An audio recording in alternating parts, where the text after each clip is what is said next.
That's If the he's next not for at him, work, so he's that's- working at home, yeah, That's awesome. yeah. Yeah, you know what? My mom's the same. My mom's lived by herself for, 20 years now.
Okay, you're on.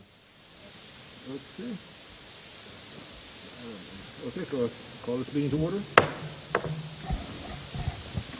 If you will all stand for the pledge. Are we going to do the video?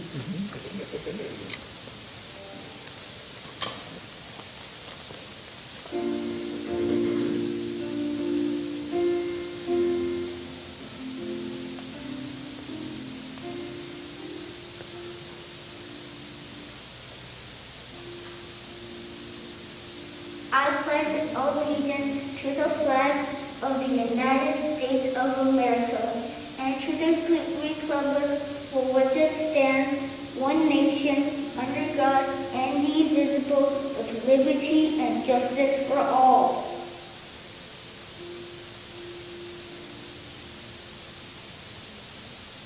That was great. That was great. So cute. What? And who was Pablo Chavez. Here, he's at me. Indivisible. Okay, we will get going. That was a great video, by the way. And who did you say that was? Pablo Chavez. Here, he's a student here at Main Avenue. That was awesome. Thank you. Okay, moving on to, we're in the open session, moving on to item 3B, action taken in closed session. There were no actions taken in closed session. So, and I did not call the board roll call. My apologies. All members of the board are present and accounted for. Item 3C, adoption of the agenda. There are no amendments. So is there a motion to approve the agenda as is? So moved. Move. Second. It's been moved in second. All those in favor say aye. Aye. Opposed? Abstention? Motion carries unanimously. The agenda has been adopted. Moving on to communications, item section 4. 4A is the public comment section. Purpose of this, individuals wishing to address the board on any non-agenda items which are of interest to the public and within the board's jurisdiction may do so during this time. The board may not act upon items presented during public comment, but may briefly respond to statements made, ask a clarifying question, or refer speakers to district staff or other resources.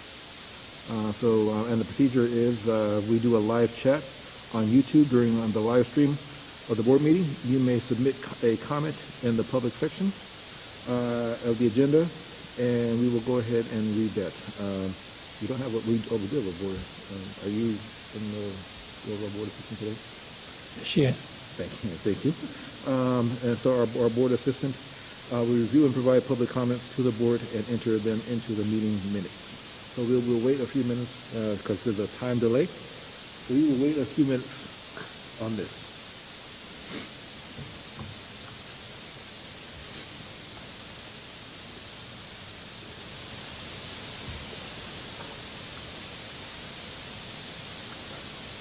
You can tell me when, because I do not have you set up yet. Okay.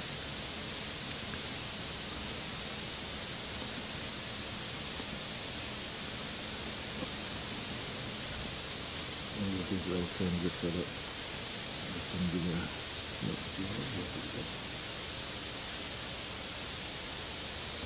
You got what I'm saying?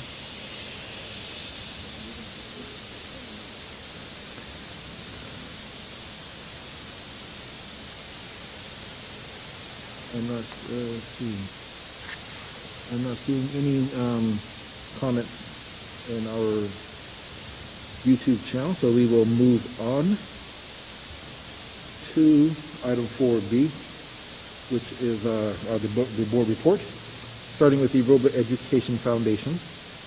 And I believe Craig has something to read for that. I did not receive anything. Did you say he sent me something? Yes, that's what's in the Okay, hold on. chat.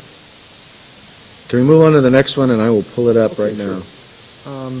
CSEA. Is there a number? I don't have anything from CSCA tonight. Okay. RTA.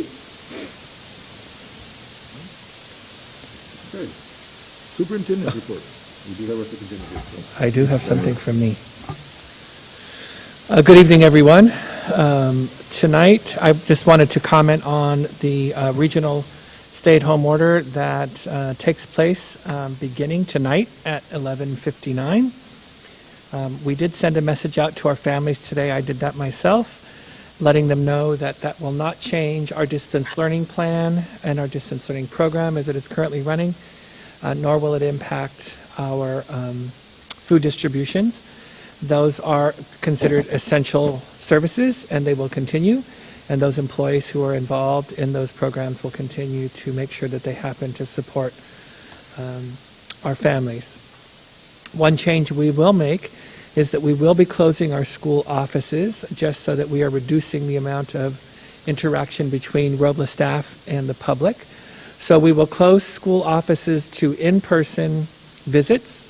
If a family has business, this was in my message to families today, if our family has business with the school, then they are asked to call the school and we will help them over the phone. If it turns out that they must come to school, then they do need to make an appointment with the office staff, and the office staff will direct them to do whatever they need to do. We will do our best to minimize those interactions. So, for example, we were speaking today about a scenario where maybe the Chromebook isn't working and the family needs to bring it back to school so that they can swap it out for a new Chromebook. We can work it out where they could leave the old Chromebook outside the office door at a specific time, and we can leave a new Chromebook outside the office door for them to pick up with the family's name on it. Most of the areas outside the offices can be observed through the windows, so we can make sure that things are safe. So we're going to work on each of those situations as they arise. We did meet today, Mrs. Sullivan and I, who currently is working as our support for the board meeting, although usually she's our HR chief. And we did meet today, Ms. Sullivan and I, with CSEA to talk about the impact of the stay-at-home order on our employees. And it was there that we actually came up with the idea to close the offices to keep everyone safe. And so we are making sure we're in contact with our employee associations.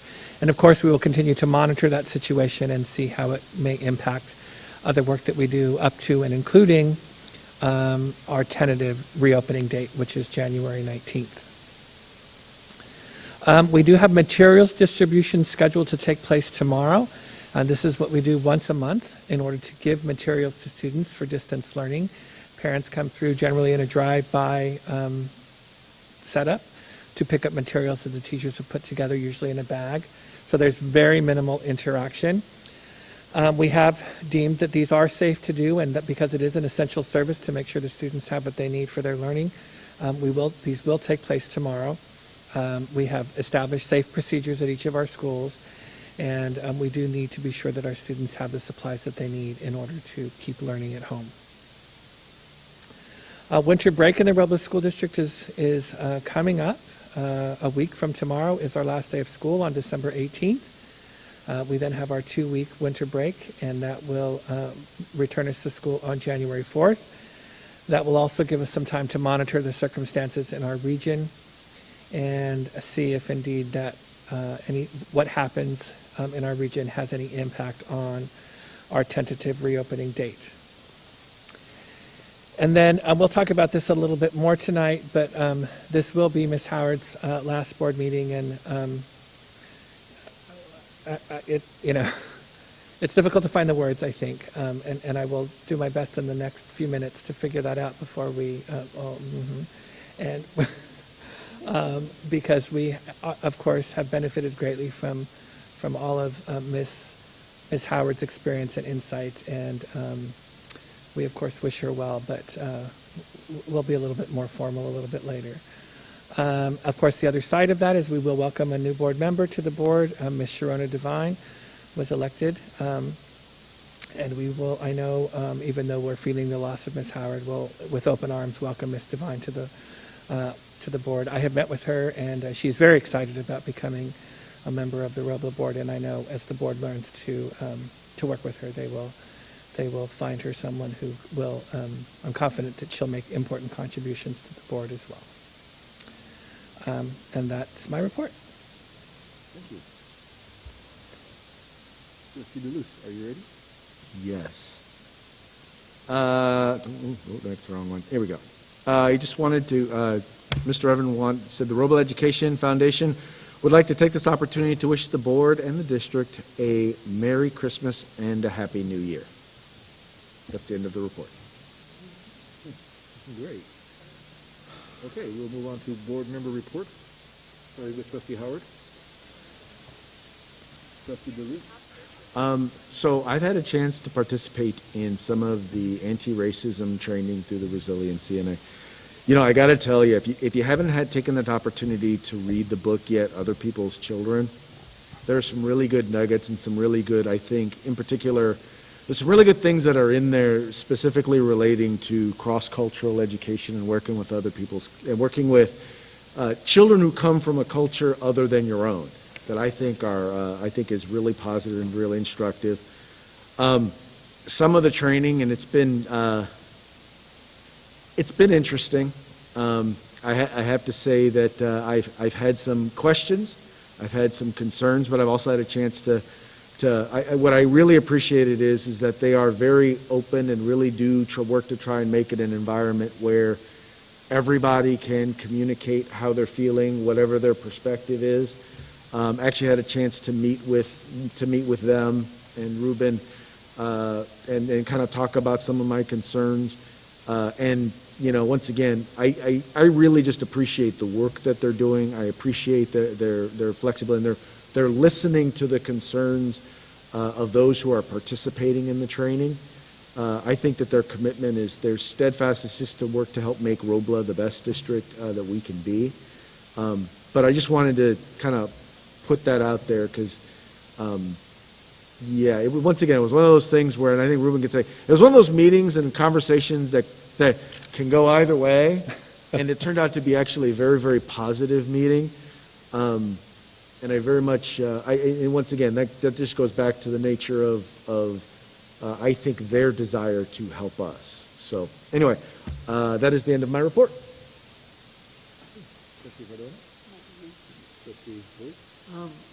I had the opportunity to talk with Sharon Devine myself. It was very encouraging. I look forward to welcoming her to the board. And it sounds like she's going to bring some, got to focus on special education, which this board is lacking. So I really look forward to working with her. And that's all I have.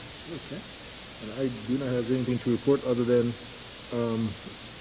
everyone is aware of what is going on with the pandemic, so please, everyone, stay safe and healthy. And that is my report. We will move on to section 5, presentations. Starting with our first presentation, the Teacher Curriculum Institute. Besides being superintendent, I am the retriever of our presenters tonight. So I'll be right back. Okay.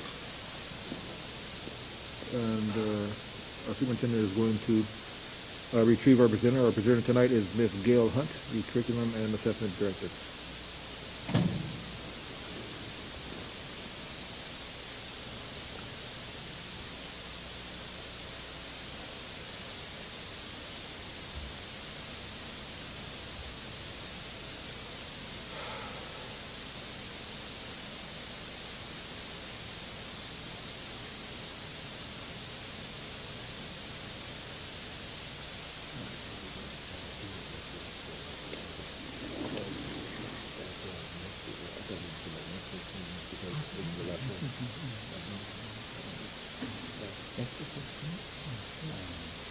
Well, I didn't put it on my calendar, but it's the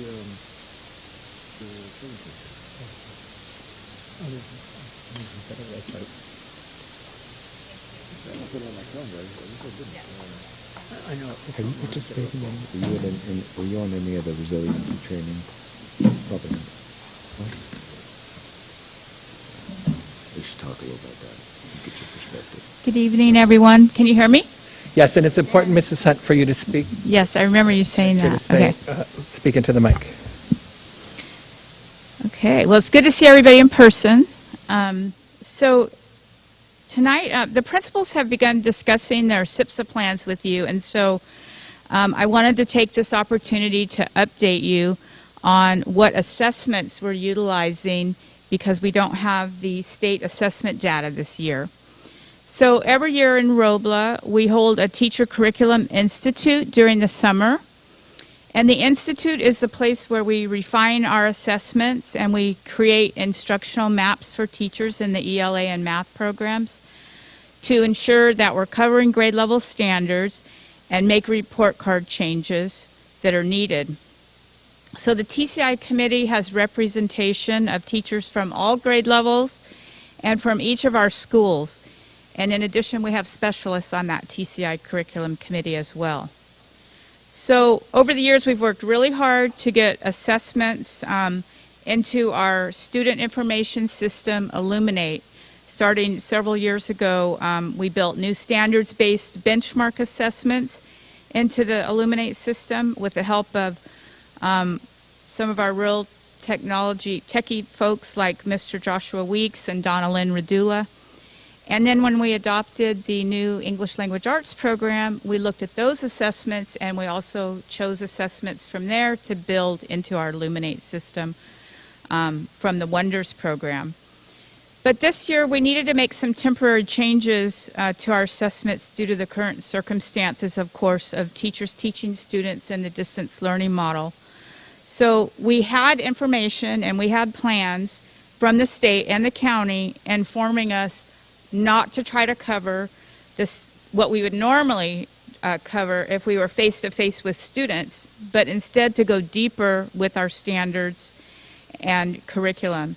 And so then we knew that if we couldn't cover as much as we normally do, that was going to mean we needed to make some changes to our assessments because the assessments are given based on covering a certain amount of material over a period of time. So the work began with the Distance Learning Committee last spring that Mr. Reyes organized as we found ourselves in the emergency situation to do distance learning. And one subcommittee of that team focused on instruction and prioritized key standards that teachers should focus on from March to June. Then in June, an instructional committee was formed to plan for the reopening of the school, which at that time we thought would be a hybrid model of students coming to school 2 days a week and then doing distance learning the other 3 days. So the team revised the priority standards to start the year based on the consideration of the loss of learning students may have had from March to June. And we had important discussions around what assessments we should use. And then everything changed rapidly again. And then we knew we were starting the year exclusively with distance learning. And so Mr. Reyes once again formed another committee, which we called Distance Learning 2.0. And the Teacher Curriculum Institute ran during that same week as Distance Learning 2.0. And there were teachers on both committees working on standards, assessments, instructional maps, and report cards. So in terms of assessments, the question we asked ourselves was, looking through the distance learning lens, what assessments can we use that will assist in identifying student strengths and challenges and can be adapted for the distance learning model? And so with that question in mind, we came up with these assessments. For math, teachers use the Pearson, from our Pearson program, the diagnostic and placement test that shows how well students have mastered the standards from the previous year. And then teachers also use the Envision topic test. So these tests cover each math topic, and topics can take up to 1 or 3 weeks to cover, depending on the materials or the standards that are in that particular topic. Teachers also use the quick checks from the program to check the understanding that students have of a topic, and they use time tests for math facts. And then the TK through second grade teachers also assess their students on number recognition and counting. For English Language Arts, teachers are using the fluency assessments in grades 1 through 6 to see how many correct words per minute a student can read at grade level. They also use our program Wonders weekly assessments.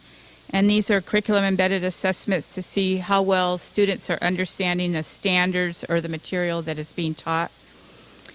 And the teachers are using classroom writing to to assess how well students are writing. We'll also have a phonics survey, usually given to students in grades transitional kindergarten through grade 2, but it's also available to all teachers to administer it if it's needed. And the phonics survey assesses how well the students know letter identification, sounds of the letters, phonetic blends, high frequency words, just the early foundational reading skills. Cindy Lyon developed an English learner formative assessment, which we call the ELFA, and we're using this conversation rubric this year to determine a general level for our English learner students, as many of the students do not have the LPAC scores from the spring due to COVID. So teachers share these assessment results with principals during their PLCs or in their PLC notes that they have with their grade level teams. And in addition, if a teacher has concerns about a student's progress, he or she can meet with the intervention specialist as well. So I did pass out a folder to you that is just a sampling of 5 pages of one grade level. That's grade 4. The actual map for grade 4 is 24 pages. So the teachers go into a lot of detail in these curriculum maps, not only sharing the topic to teach and what week, but what standards they'll be covering, and they give them tips. They give them connections to take the assessments, lots of information. Because actually the first 2 weeks of school, we focused on social emotional learning, and we didn't do any assessments with students, knowing that we really felt like they would need that time for some social emotional activities.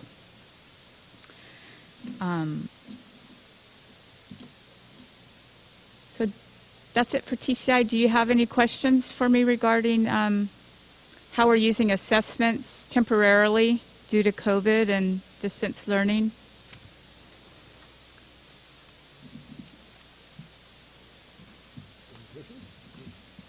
I was going to say, overall, are students buying into it, accepting it well, or how would you assess that? Sorry, could you? The distance learning. How are the students? I think our teachers are working. I should say and the ones that are participating, because I realize that there's. Yeah. Yeah. I think the teachers are working really hard to engage students and to follow up with students and to recommend students to the intervention special that need extra help. And, you're always going to have a couple that are going to, be funny or try to do things the teacher doesn't want them to do. But there's also some of the specialists are like helping to monitor that. They'll sit in a certain grade level and they'll maybe help do some muting, or maybe they'll call a parent and just get them back on track. But overall, I would say I think that we're doing well. Thank you. Mm-hmm. When you said that, you said, hey, the people into the standards, the public test, have you thought about like the long term, what are you going to do, because you can't cover it, like you don't have that kind of time, it's like the same kind of thing, how you going to accommodate for that, later, how long, because I'm thinking this is a multi-year situation, but, That's a good question. So what we did this year, usually when the Teacher Curriculum Institute is together in the summer, it's 1 week or 2, and it's like 24 to 28 teachers. And we usually plan for the entire year. This year, we're taking it trimester by trimester, not knowing, are we going to be doing distance learning? Are we going to be in the hybrid model? So we're kind of just taking it one step at a time to see where we are. One more comment. Nothing to do with what you said, but I'm watching your mask. And I was watching Senator Bob Casey for Pennsylvania doing the one time, and he had this twist on here. And I tried to tell everybody that if you just do that twist, you don't have to fight it falling down all the time. Thanks. Thanks. And I it's think just a paper mask. I'm not used to cloth talking so loud with a mask on. mask, but it works well. Yeah, I try to relay that one to you. Thank you.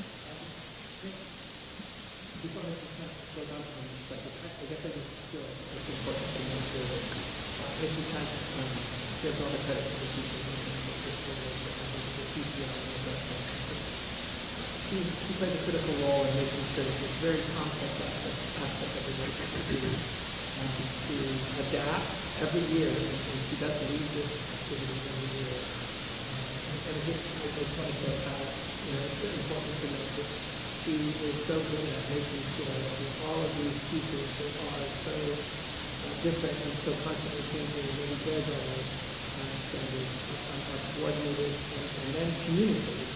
It's one thing to create the documents, but another thing to make sure that the information gets to everyone that needs to get to. So it needs to get the both speakers and the principals so that we can make sure that information to everyone. And that's all possible because of the students and other things. Thank you, Mr. Reyes. And with that, we will move on to our next presentation, also by Ms. Hunt. Excuse me, it's the science adoption. Yes, thank you. And thank you, Adam. So, sorry, here I go again. Last spring, I updated you on our science program pilot, and I'm here tonight. In fact, that was my first Zoom presentation. I didn't even know how to share my presentation. But tonight I'm here to ask you for your approval of the program that the committee feels best fits the needs of our students. And I'd like to take this opportunity to share with you a little more about the program that we are bringing before you to adopt, which is called the TWIG Science Program. And I have our representative's name on here, Kelly Dykstra, because she helped, she gave me some videos, and she also gave you a little packet that has a brochure in there about distance learning and some other information about the three-dimensional NGSS science program. But the publisher is called TWIG, and so it's TWIG Science. It's a TK through 6th grade California Next Generation Science Standards program. And the program is available to us in English and in Spanish, in print and digitally, and it also has replenishable science kits. Let's see if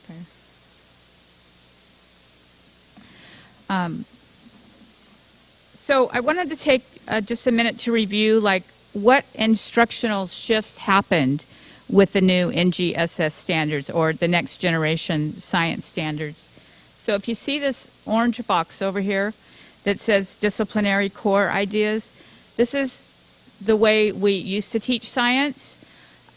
Students would get a textbook and mostly read about one of these sciences, such as physical science or life science, and they may have had a workbook to go with it. But now the NGSS standards are represented through 3 integrated dimensions here to emulate how real scientists and engineers investigate and build models and theories in the real world. So if you'll see here in green, the cross-cutting concepts, these are the big ideas to connect knowledge. And we want to get students to think about what they are learning and apply it to other areas of science or life. For example, take the first cross-cutting concept here, which is patterns. So how are patterns in earthquakes similar to patterns in volcanoes or fault lines? And we want students to be able to make those connections. And then the third dimension is science and engineering practices. So just like we practice math to become better at solving math problems, we want students to practice science through hands-on experiences. Students have the flexibility in this program to explore and think like real scientists, look at their results, ask questions, do some research, make adjustments, test their investigations, and that's pretty exciting and engaging.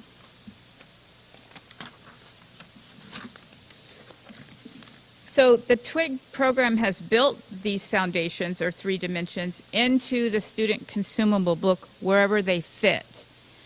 And so here you can see sharing ideas, reflecting, and communicating information.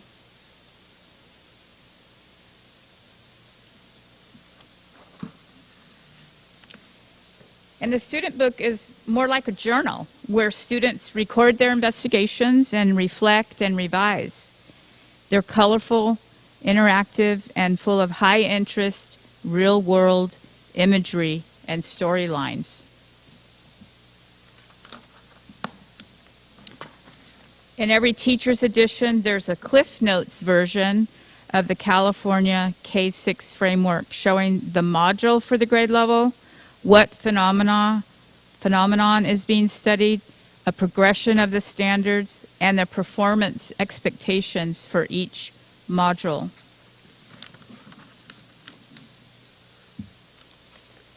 It's a 2-minute video of what an elementary experience is like in Twig Science.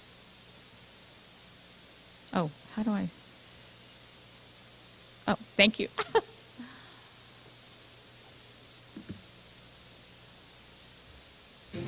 How would you like your students to become time-traveling tour guides and go back millions of years to when the Grand Canyon was a swamp? Or how about getting them to build a museum of lithology? Or become earthquake engineers? You can do all this and more with Twig Science. Twig Science has been specially designed to support you in delivering California's next generation science standards. Our unique approach combines engaging storylines with real-world challenges for grades K to 6. Stunning films, captivating interactives, and easy-to-use lab kits will inspire your students to explore phenomena and develop their scientific thinking. Created in partnership with California teachers, Twig Science includes fast-track options for when time is tight. Assessments developed by Stanford University's SCALE team to help your students prepare for the California Science Test. And integrated ELA lessons with a rich library of text assets that meet the Common Core standards. Plus, the award-winning Twig Science Reporter that brings topical science news into your classroom every week. All science content is reviewed and endorsed by Imperial College London, one of the top 10 universities in the world. Whether your preference is for digital or print, the flexible design of Twig Science supports all your classroom needs. The adventure starts here.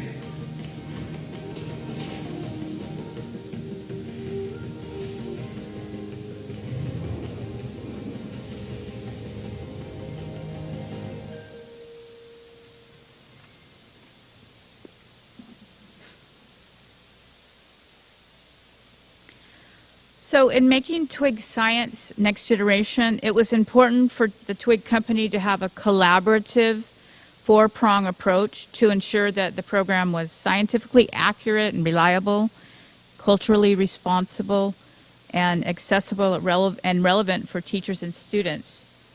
So you see this A here, they had focused classrooms, teachers and students using the program, and they got feedback from the students and the teachers. I liked some of what the students told them and the teachers. So originally their program, the student book, was black and white, and the students told them, we want color. And so they listened and they went back and they made the student books in color. And the program was also originally digitally only. And the teachers told them, we want some print. We want some books and we want some teacher guides. So they went back and made some changes, including those things for teachers as well. So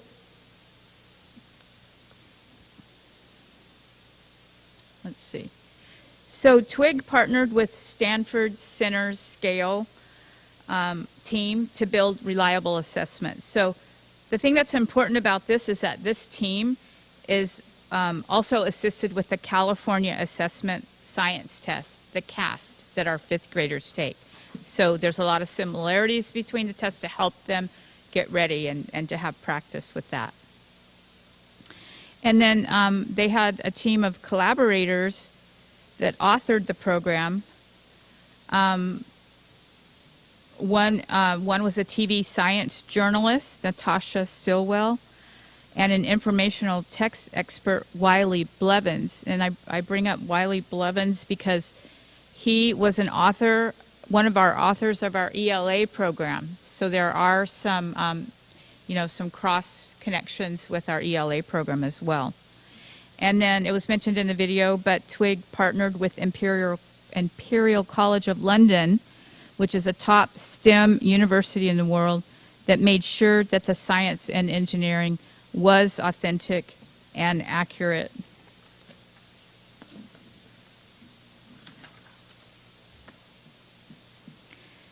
Last March, when schools had to close due to COVID, TWIG Science decided that teachers needed to have a workable solution to provide science content to all elementary classrooms.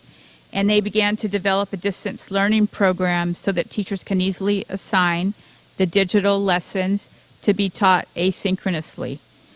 And the instruction can be delivered by the either by the classroom teacher if they're comfortable teaching it and they want to, but if they're not comfortable and they want to have the TWIG coach teach it, then the students can watch the coach and do that lesson at home.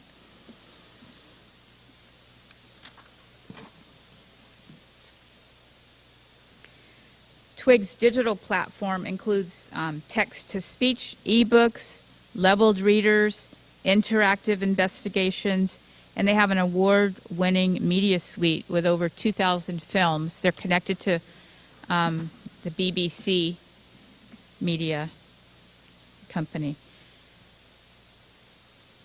So TWIG Science will provide our dual language program at Glenwood with Spanish resources. So I'm just going to play 25 seconds of this video in Spanish.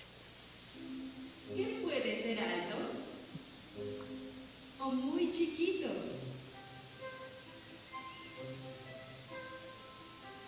Lindo o dar miedo.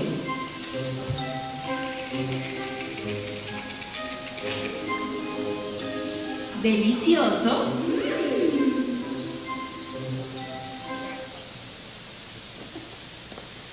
Thank you.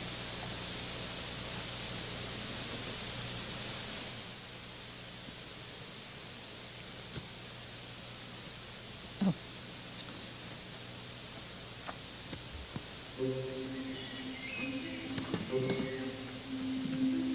What can be tall or tiny? So this is the same video in English. Or scary?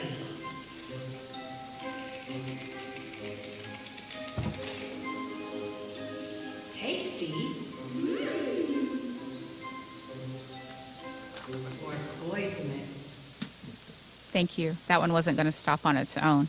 And the point of showing you that is just to show you that they didn't just take, from other things, Spanish, and throw it together.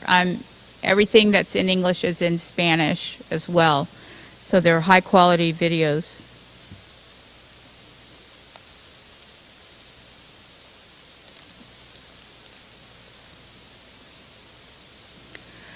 So when teachers don't want to take home their teacher's guide, they can utilize TWIG's digital pathway on their choice of devices.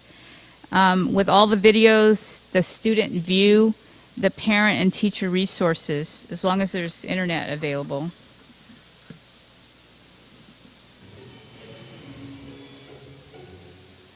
Oh. Okay, So you're ready to start earthquake engineering. I'm sorry, it started right away. So the program has built-in professional learning for each module to assist teachers with the delivery to students. So this short video is an example of that. We won't play all of it, but it shows the professional learning that the teacher is getting before they start teaching the module. Thanks, Adam.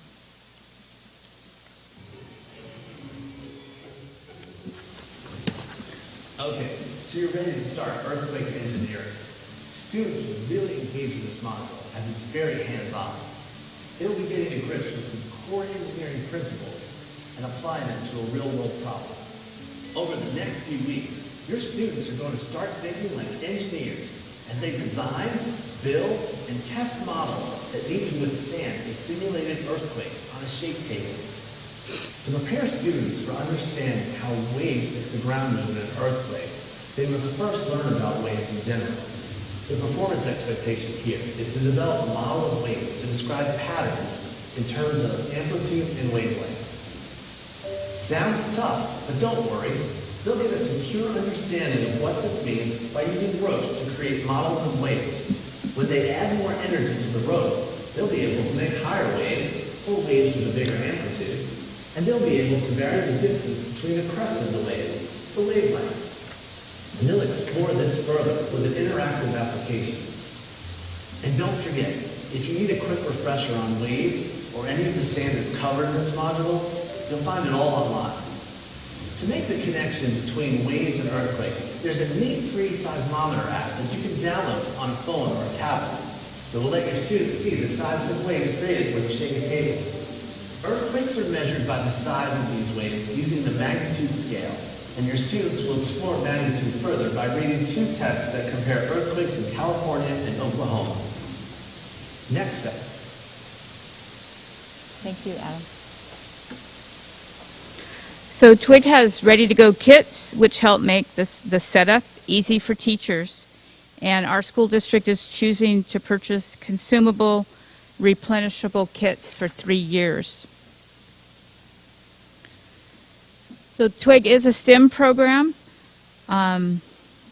It's science, technology, engineering, and math. And through each module, students take on STEM career roles as they investigate phenomena. So in this example, students become weather reporters in their investigation. And in each chapter of a leveled reader, students read about a new STEM career and their tools, such as this female environmental scientist. And then, as you heard from the video, Twig Science Reporter brings weekly news from a wide variety of real STEM experts from around the world, and into the teacher's classroom through videos.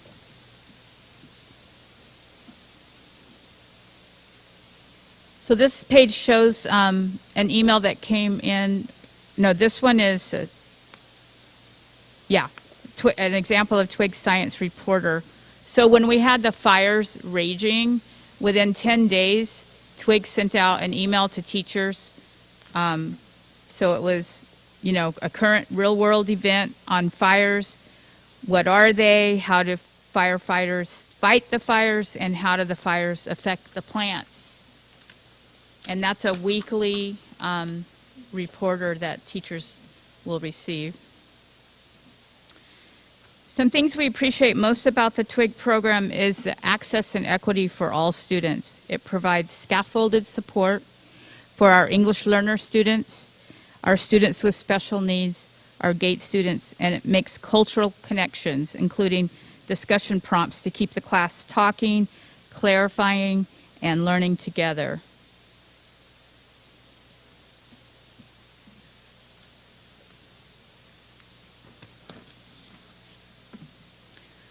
So they do recognize that teachers need different levels and types of support to achieve, the science objectives.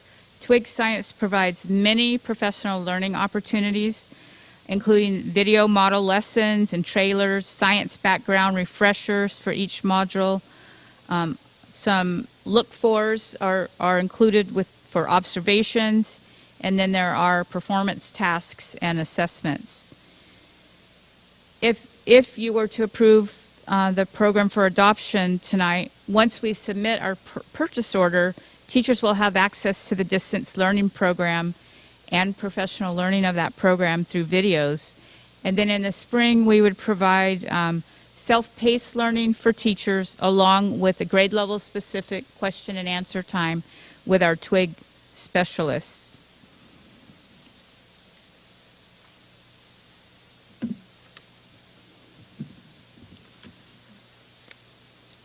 Thank you. Do you have any questions? Yeah, speaking of wavelength, what's the frequency of instruction? I'm sorry. How often are they going to be teaching that? Is it a weekly, daily? Well, we haven't mapped out the instructional map yet the way we do for English language arts and math, but you know, we have had discussions as a pilot team about teaching it 2 days a week. That was kind of before COVID, so we would have to plan that out. Good question. Okay. Thank you. It's exciting to see that coming. Yeah. I'm really excited about it. Yeah. I don't know if it shows, but Yeah. I mean, we've got our engineer excited, but I'm excited as well. Yes, very. Any other questions? Thank you. thank you. Welcome. Thank you to Okay. Next, we have our facilities update with Emilio Flores from CFW, and along with Superintendent Ruben Reyes.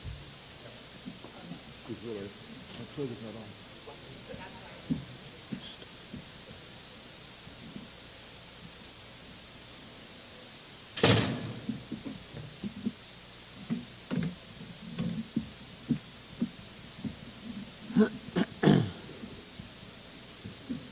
Absolutely.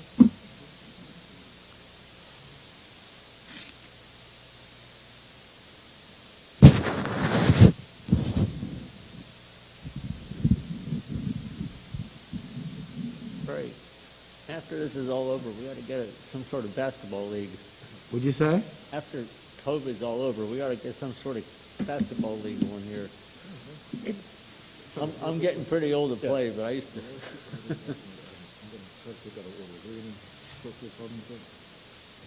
No. What you do is just say, you know what I'd like to do, that I'd take them out of order if there's no objection. No one objects. Okay. You can change the order. That works.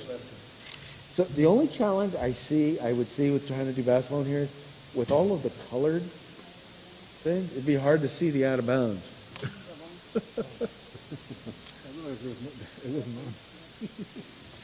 Yeah.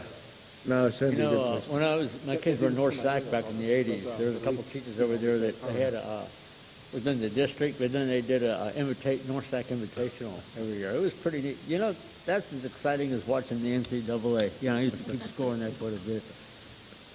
It was double elimination. You know, you really get into it on the weekend. Oh, I'm sorry. I was still waiting for you. Quiet. Take it away. So good evening, Emilio Flores, CFW. Just giving an update of where we are with the facilities program. As you may have seen over at Robla Elementary, we are well into construction. I went there this evening. We're actually dropping off an asphalt machine to put in the asphalt for the driveways over the next couple of days. Bit of exciting news is that Bell Avenue will be breaking ground next week. So we will be seeing the demolition of the portable classrooms that are over by the parking lot, as well as mobilization and fencing of the site to begin construction of the 2-story classroom building over at Bell Avenue. Following the construction of that building, we'll then move into the construction of the kindergarten classroom buildings probably sometime in early 2022, as well as the modernization of the existing classroom buildings as well. So we are moving along over both at Robla and Bell Elementary.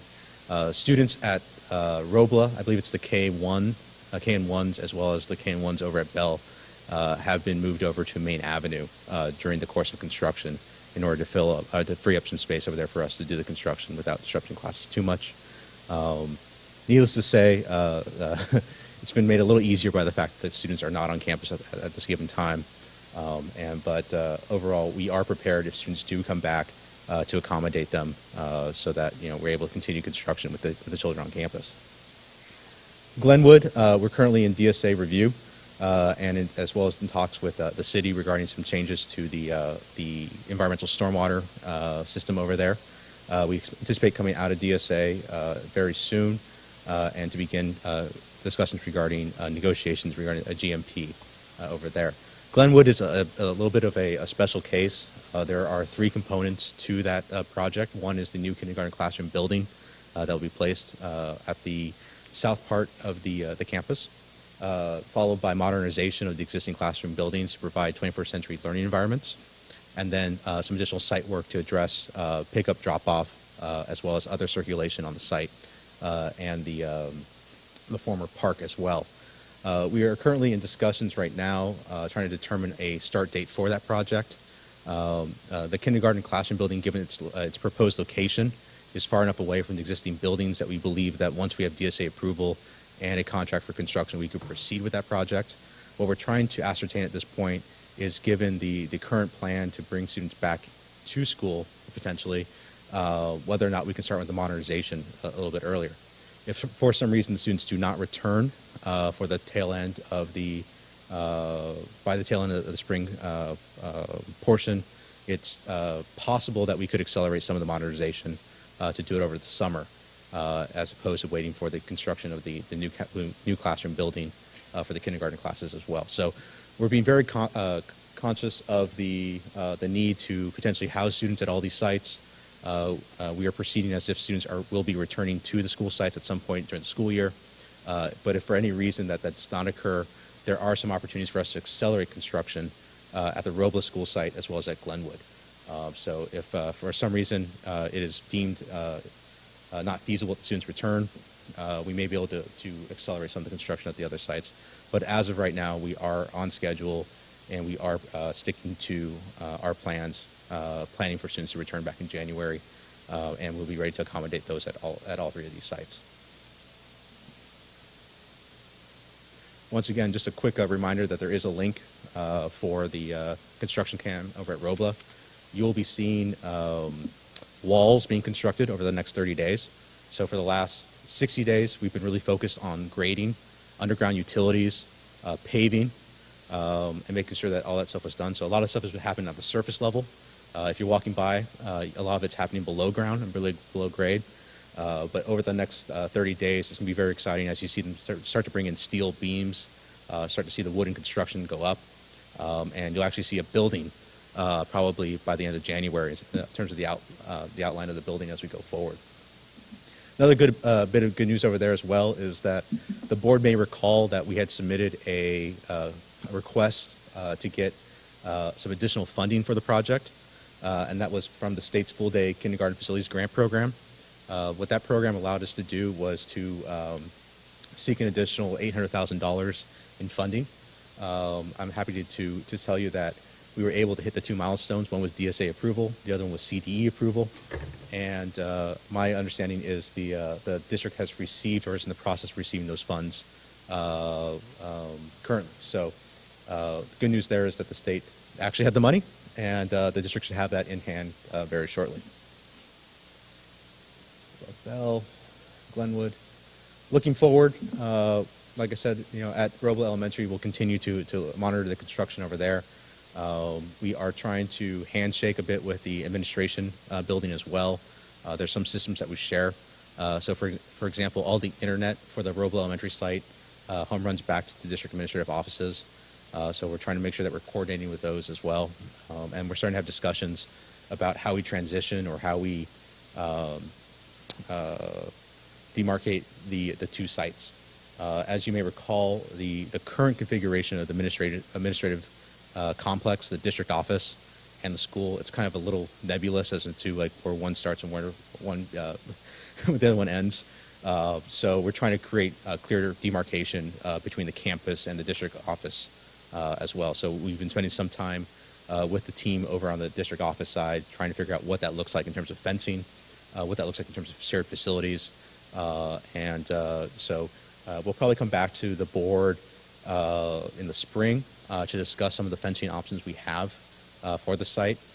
Originally, we were looking at fencing just around the school site, but recognizing that we do have other entrances and other driveways going on to the school site as a whole, we may be looking at additional fencing around the field space to separate that from the district office, and we'll be looking at access points as well as we move forward. But that's something we'll come back to you with probably in March or April.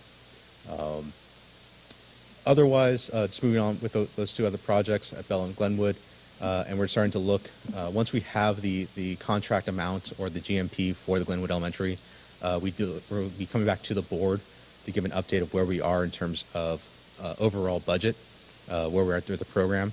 So at that point, we would have absorbed the three largest costs, which would be the Robla Elementary School, the Bell Avenue modernization, and the new construction building, as well as Glenwood. At that point, we can then evaluate what would be the next series of projects that we would pursue. As the board may recall, the plan calls out improvements, additional improvements to Taylor Street, potentially looking at a new NPR and some additional classroom spaces, and then also a library media center over here at Main Avenue as well. We've also talked about improving the cafeteria space over at Bell Avenue, given the fact that it currently serves both the preschool and the elementary school, and that's something we'll be exploring at that time as well. One quick other update to the board is that the district did receive notice from the city of Sacramento that they're exploring the possibility of improving Taylor Street, the actual street itself. I think for everyone that's been over to Taylor Street is kind of a strange paving situation. And so district staff has been coordinating with the city of Sacramento to evaluate what the city's plans are for that street, and then B, we're trying to inform them as well of what our future plans for that street are regarding bus drop-offs, staff parking, and visitor parking, so that we don't have to rip up anything that they put in there or vice versa. So we're in communication with them regarding that item as well. And we were notified of the city's intent to do so last week. So Mark Langley did meet with the city on Wednesday. We're with one of the surveyors that were out there, but we're very excited at the possibility of the city improving Taylor Street potentially, and then us being able to piggyback off of that to make additional improvements to the circulation, the bus drop-off, and the staff parking at Taylor as well. With that, I'm more than happy to take any questions you may have where we are, any curiosities. Yeah.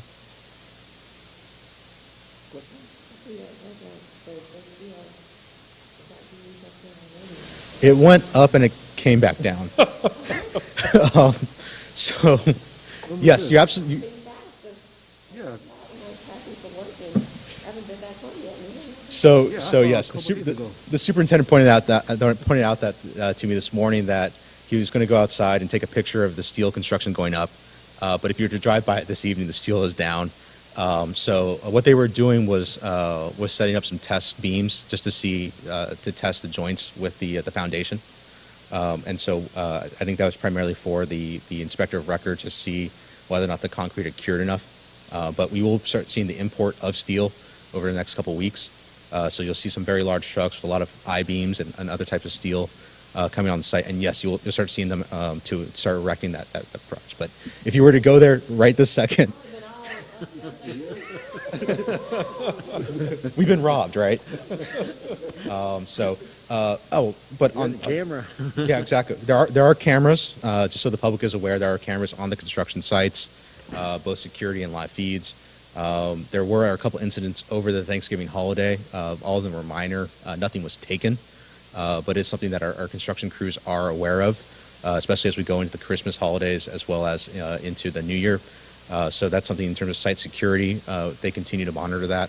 But like with any construction site, there are certain materials that folks do believe that are valuable, and we've advised the construction crews, all the subcontractors, and so forth, to make sure that everything is locked up, stored properly, in order to mitigate any theft that may occur. So in terms of theft on the construction site, that's the responsibility of the contractors and the subs.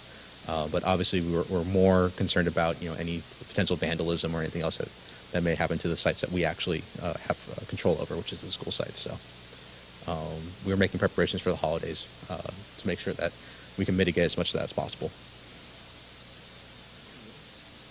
It's exciting all this is going on, actually taking place, family. It is. Yes, I think my only regret is, given the situation we've had both in with COVID, both with Robla and with Bell, is we haven't really had a proper opportunity to celebrate the progress that's been made. And hopefully the absence of a groundbreaking ceremony will be replaced with a joyous and well-packed ribbon-cutting ceremony at the tail end of this. So we look forward to completing those projects and hopefully having everybody there to celebrate when we are able to open up those school sites. Okay, I have two quick questions. Well, I'll go quick. The first, you mentioned that, down the road we will be revisiting Taylor Street and possibly the NPR and everything. Will that building have bathrooms in it? I say it jokingly, but I'm also serious. Will that building have bathrooms in it? So we have not designed we have a conceptual design for those. CDE requires us to do a bathroom count, a fixture count, if you will. So as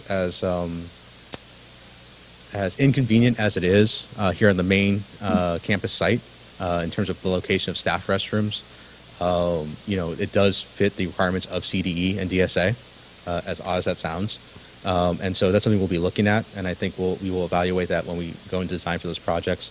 I think one of the things that we've discussed previously is depending on some of the other facilities in the district and our what direction we move in terms of potentially looking at food options, what that NPR looks like in terms of size and in terms of capability. So that's something that we have not finalized, and right now we were basically down to a footprint, if you will, a conceptual footprint of what it is, but that's something we will evaluate when we do that. The other thing that I've mentioned over at Taylor is that when we do the remaining work at Taylor is comprised of a new NPR, some additional classroom space, and then also to modernize the restrooms. As you may recall, the original modernization, which was done under the previous bond program, modernized all of the academic spaces, but had not modernized the administration space and did not modernize the restrooms. So that will also be part of that project. So as part of that process, we're going to have to go back and evaluate staff restrooms as well as student restrooms to make sure that we have that. So I can't tell you for sure that there will be a staff restroom in the NPR, but there will definitely be one in the vicinity of it. Well, we definitely need to evaluate that into the process, because I definitely that's really important. And it feeds into my next question. When we do get back around to finishing up Main Avenue and doing the library, is there a possibility that we can modify this building and have one here, have a bathroom in here? In this, I don't know. So unfortunately, we were not part of the construction program for the NPR here at Maine or the original classroom building administration. So I don't know structurally what is available. My guess would be you'd either have to retrofit an existing space within the footprint. It's incredibly difficult on a building with its large ceilings and large clear spans to append a bathroom onto the building just from structural reasons. So it'd either be us having to look at the spaces within this NPR and retrofitting an existing space to become a restroom, or it would be some type of, I won't call it an outhouse, but some type of facility that would be adjacent to but not necessarily attached to the building. But that's certainly something we can look at. Okay. Yeah, I would. Yeah, I'd hate to do construction on the site and then come back and say, have someone ask us, you didn't put a bathroom in here? So it will be on my mind now. Yeah. Other questions? Okay, thank you. Thank you very much. Happy holidays. Hope everyone's safe. You too. And Yes. make sure that, everybody celebrate responsibly. Thank you. Okay. Moving along to our next report, the Bell and Glenwood SPSA update. And Superintendent Reyes is going out to get our hosts, and that is Cindy Lyon and Lisa Hall and David Gutierrez. So does Emilio still live in Emeryville? Emilio, he still lives in Emeryville, doesn't he? I think he does. what did you say? Nicole Sullivan will regale us in Christmas carols until the next speaker arrives? Is that what I heard? Only if you want to run from the room screaming.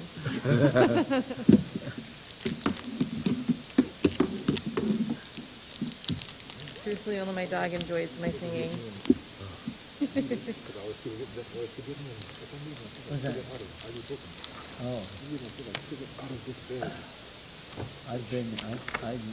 That is my wonder drug, and if I don't have one on it, yeah. Yeah, I used to put it on my backpacks, but then when COVID-19 hit, I started taking things out. You know, I read a thing, and I was looking to see if it was fake or what, where there was some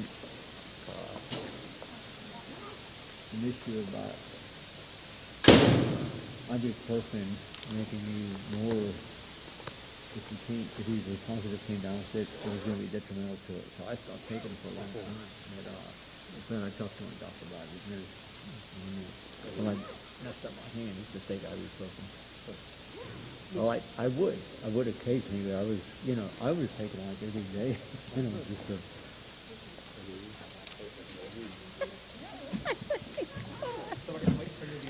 Okay.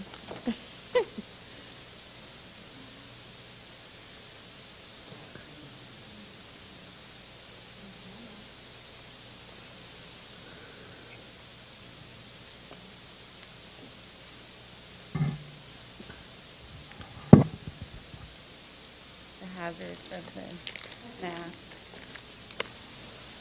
Take it away? No, we're waiting for Nuvia. Oh, I'm sorry. Good. Thank you.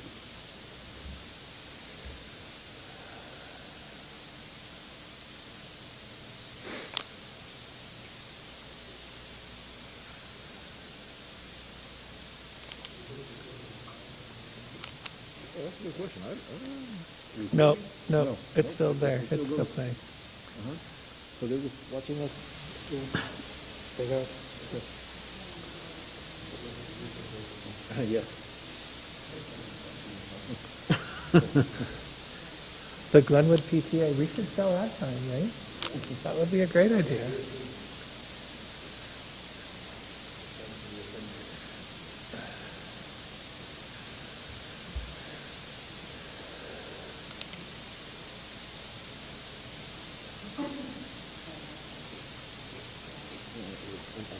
For having everything on my backpack, and that's just one thing I think I took out, and don't know why, but Ibuprofen. Advil.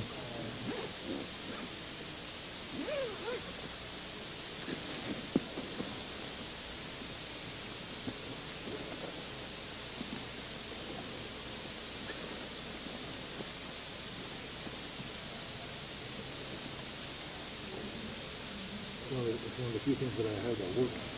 It does. Boy, that stuff is just amazing. Believe it or not, that's what kept me out of the Army. Because I had some ibuprofen with me when I joined the Army Reserve. And back in 88, you had to get a prescription to get that level of 800 milligrams. So when I went to Fresno months,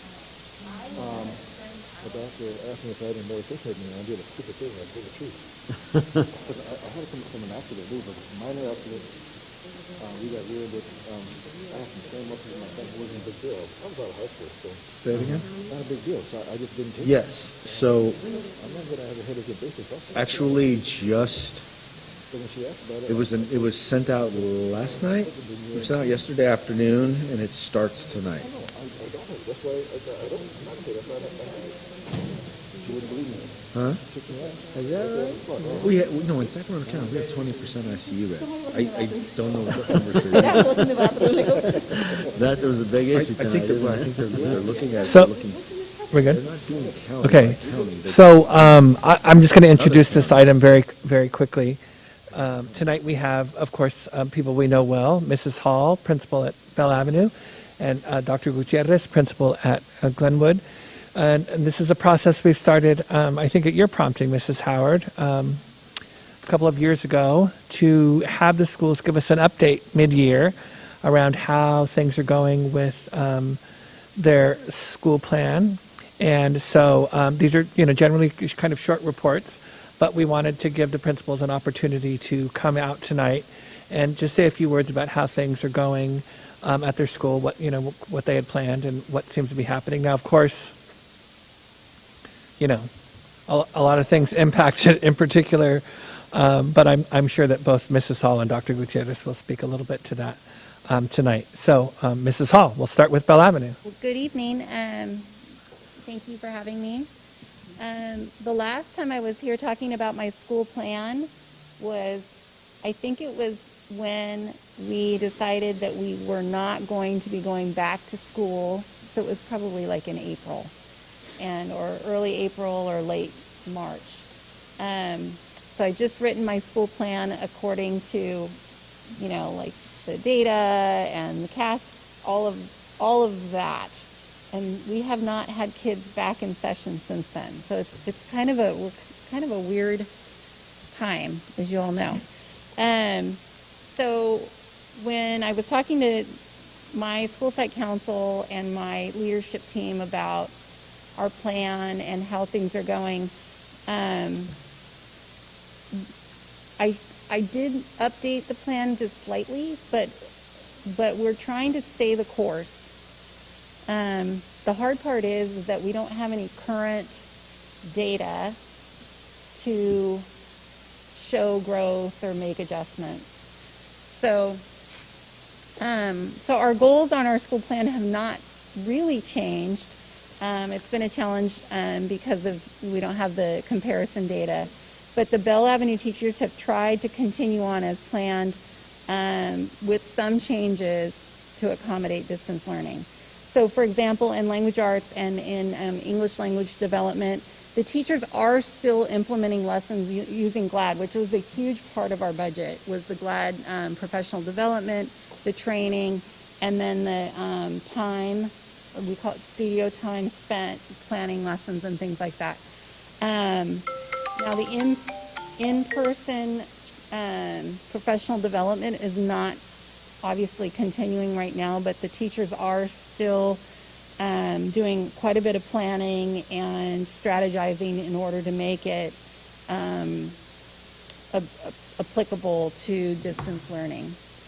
But I have found that in kindergarten and first grade, the teachers are really using Wonders a lot more than they would have if they were in-person learning, because they're feeling like the mechanics of reading with the letter ID and the phonics and those types of things are so crucial, and the Wonders program really is going to be a much better fit for distance learning in that. So for those two grade levels, I feel like it's been more Wonders heavy, but for second through sixth grade, the teachers are still using the GLAD lessons, and they're able to implement it during distance learning, which is kind of interesting. It's not easy, but they're doing it. In math, beyond the daily lesson, the teachers are continuing on with implementing small groups. So they're still doing quite a bit of support interventions in math, and so at least at Bell Avenue, they open their office hours up. Certain kids are required to attend, and other kids it's optional. So we have students that are in small group instruction for most of the afternoon, and that is something that we would have done in person too. So through math, in school, if they were in school, they would still have been getting the small group support. So the teachers are still able to do that.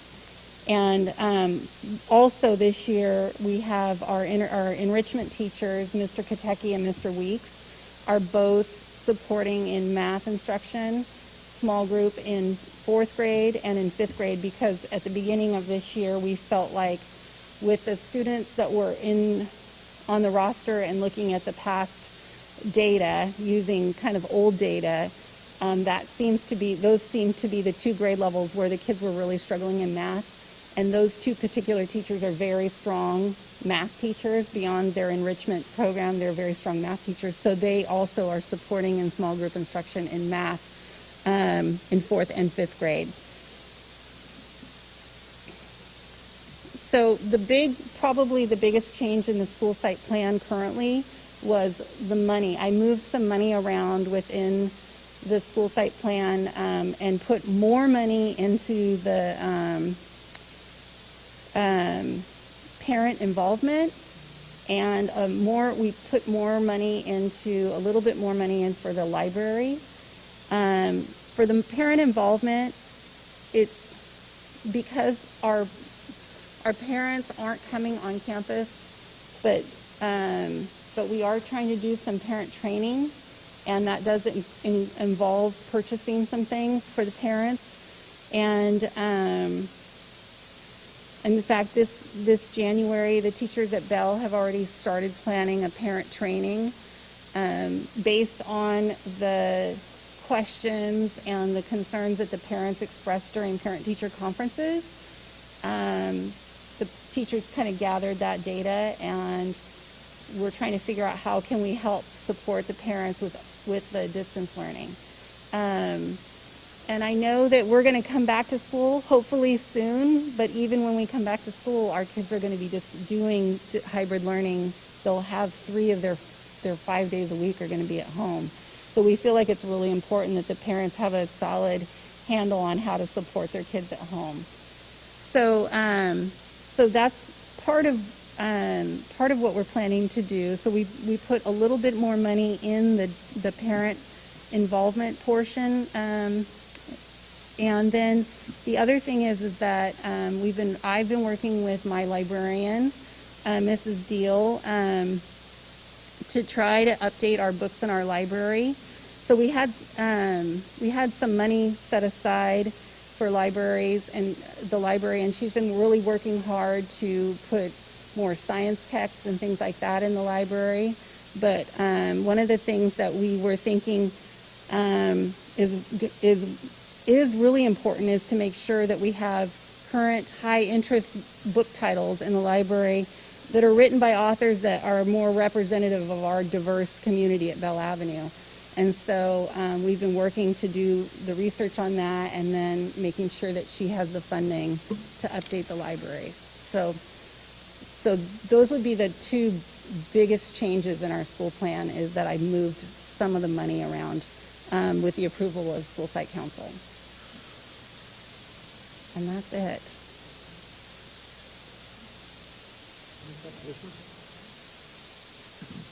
Thank you.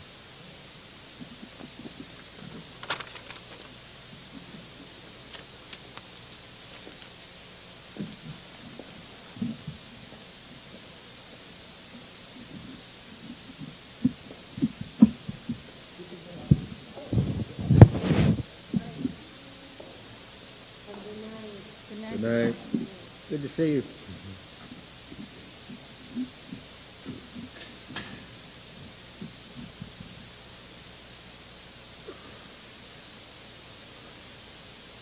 Good evening, ladies and gentlemen of the board, Superintendent Reyes. You might not recognize me because of my mask and my bow tie, but like David Gutierrez. Wanted to just give you guys an update. Obviously, you've heard that these are unprecedented times, but one of the things that I'm really impressed with is the way that, all of Robla, and especially at Glenwood, everyone's adapting, including the students, including the parents. As far as what we've been planning on with our SIPSA, or our school plan, much of it, as my colleague said, much of it is still in play.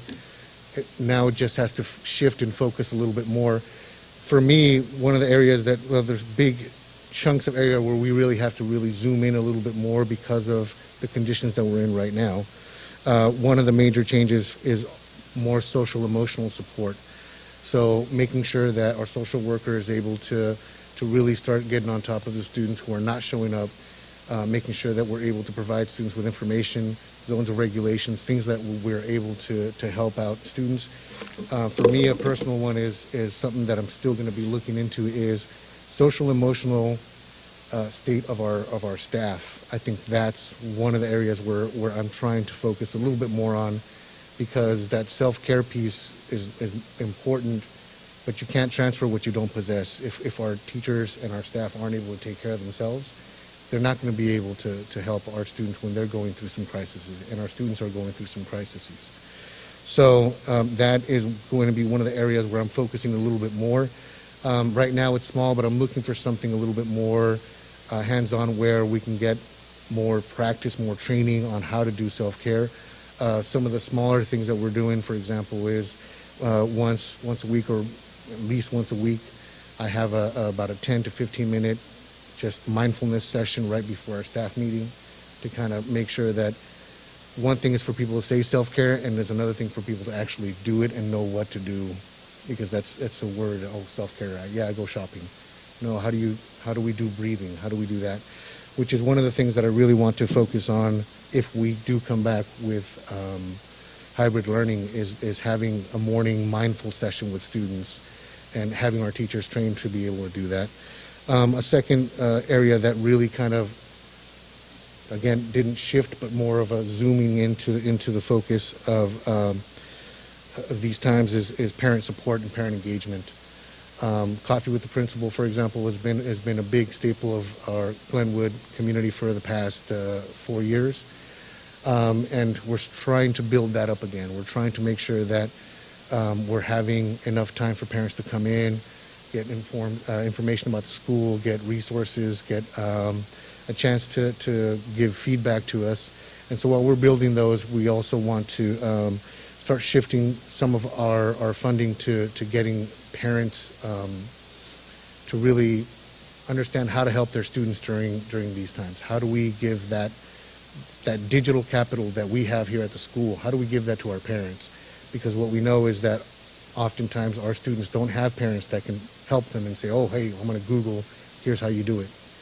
You know, oftentimes it's older sister, older brother. And so if we're able to give that kind of training and that kind of information and experience to our parents, it's going to help the students out in the long run. So with that, we also have implementing for the past 3 years, which is really coming in handy now, is a PBIS Rewards app, which was a way to give recognition to students, give them Gator Gold without having to give them a piece of paper through a QR code or a scanner. We can then do raffles. We can then acknowledge. What I like about that for me, I like the data piece. I'm able to see how many students don't have recognition. I'm able to see, you know, which teachers are giving out more recognition than others. And, you know, when we talk about having a full PBIS implementation right now during these times with all the disconnects, it's hard for us to really promote that. But because we're able to use this app, students are already aware. Every week, my CSC, Mr. Khan, he does a video, and he sends out to every Google Classroom a video of who are the raffle winners for that week, which kids get really, really excited. We've actually gone out to houses and done house visits to drop off, you know, whatever the prize was, mostly because pencils get returned in the mail, but we want to make sure that we're giving them that. Kids get so excited, the families get excited, and we get excited too, and we get to see our students. So PBIS Rewards, now that we're in distance learning, is a lot more of a factor, and it's also a good way to keep parents informed, so it also serves as a communication tool. As well as a focus on equity is another one that is going to be really, really important during these times. As we had Dr. Rios, as we heard Dr. Rios, these are those times where our families don't have those supports that they need at home. And one of the things that we did was we started our first staff meeting with Dr. Rios. And as a staff, we purchased the book, his book, My Teacher Believes in Me.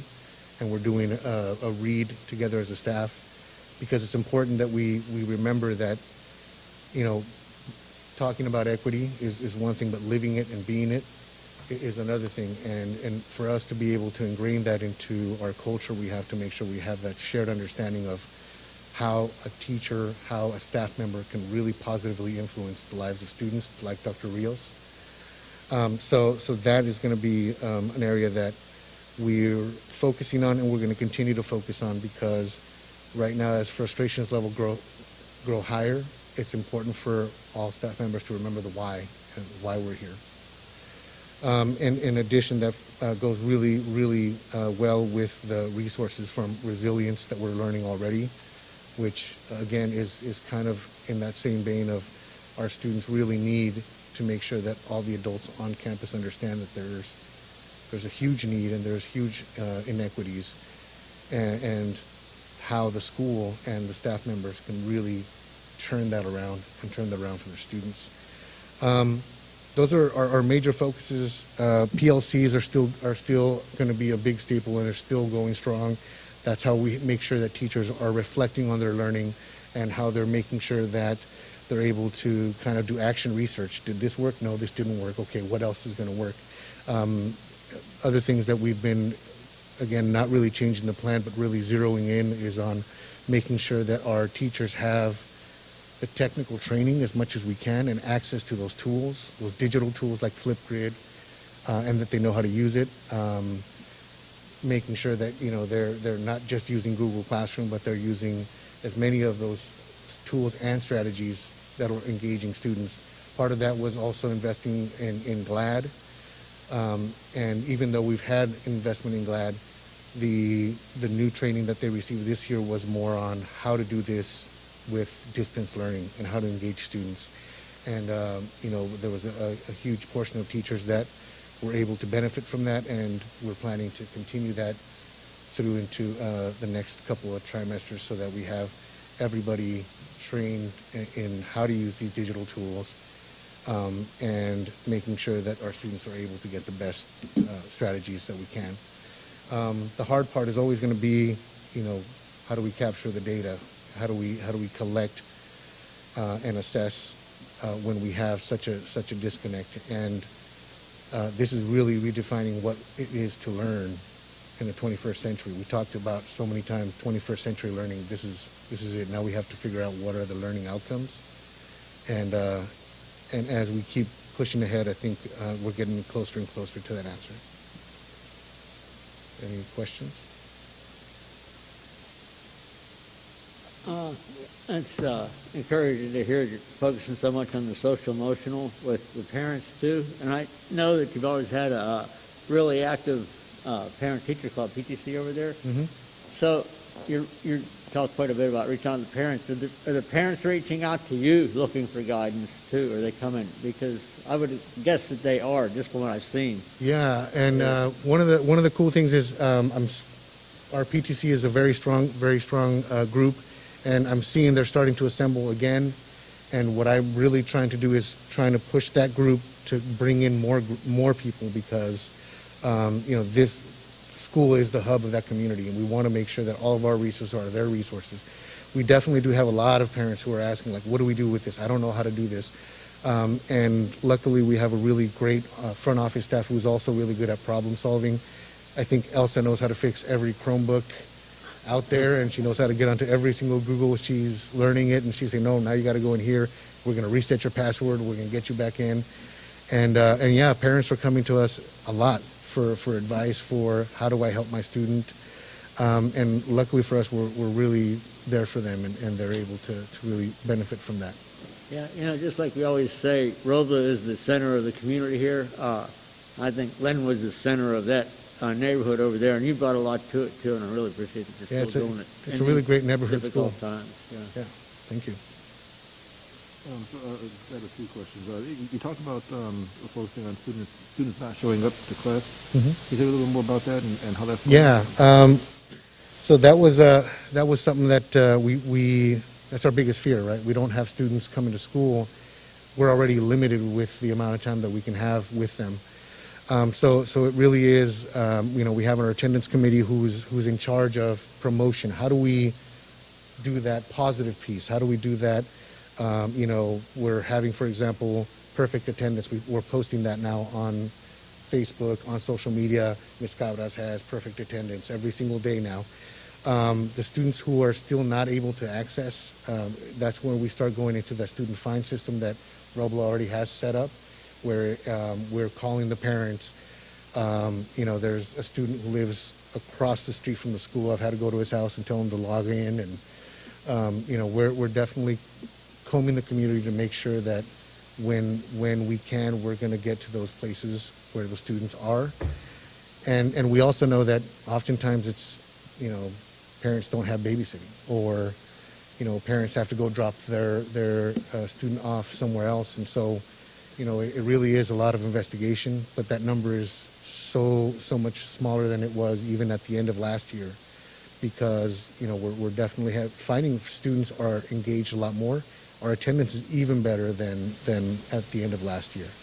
So we've gotten a lot better about that. But yeah, it is a lot of phone calling. It is about finding those resources. For example, with the Roberts Center, there's at least 3 or 4 students who had not been in school for about a month, and we were trying to track them down, and finally we found out what is the core problem. It was that babysitting piece, and it was that piece where that parent needed to go to work and was having someone else watch their student for them, and they did not have anything to do with technology. So once we were able to connect that family, then we were able to make that connection, and now that student is every day going to school and participating, and that's what we're looking for. And unfortunately, we do have a chunk of students, but we're not giving up on them. And we've done home visits, we've done phone calling, we've done rewards for all those students who are doing what they're supposed to do, and all the parents who are able to do that. One thing that's kind of funny is for coffee with the principal, I had about 10 parents show up the other day, and I'm happy for that, but it was like 3 or 4, and I said, "Oh, hey, thank you, welcome." I said, "Well, my student's making me go because the teacher said that they're going to get Gator PBIS rewards points if I show up to this." So, so even the kids are now pushing the parents to start attending things because they're getting PBIS Gator Gold points. So it's really getting us involved with a lot of that stuff as far as the social emotional learning and giving those resources to parents. But not giving up on the students at all. I mean, we're still making our lists of who's not showing up, where do they live, doing those home visits, and then bringing in the social worker to help us as well. You mentioned access, just for a second, but that's not internet access. Is that? You mentioned access. Were you referring to internet access? In some cases, yes. In some cases, some of our parents, we can give them a hotspot, but then really the access is more of the person who's taking care of them. Can they help them log in? Do they know even how to get into Google Classroom? So that's the bigger access. The Wi-Fi stuff is something that we've been really fortunate to be able to get as many families, even the ones who didn't have Wi-Fi. Oh, I'm going to go to my grandma's house. Okay, so this one's for your grandma. Make sure that this stays connected with you. So that part, was really an issue at the end of last year that really we preempted it this year, and we had a lot less of that. But it is the access to the digital tools. So I guess this is a question for Mr. Reyes. Are we still good with the number of Wi-Fi hotspots and things? Okay. And you mentioned the focus on equity, which is really interesting.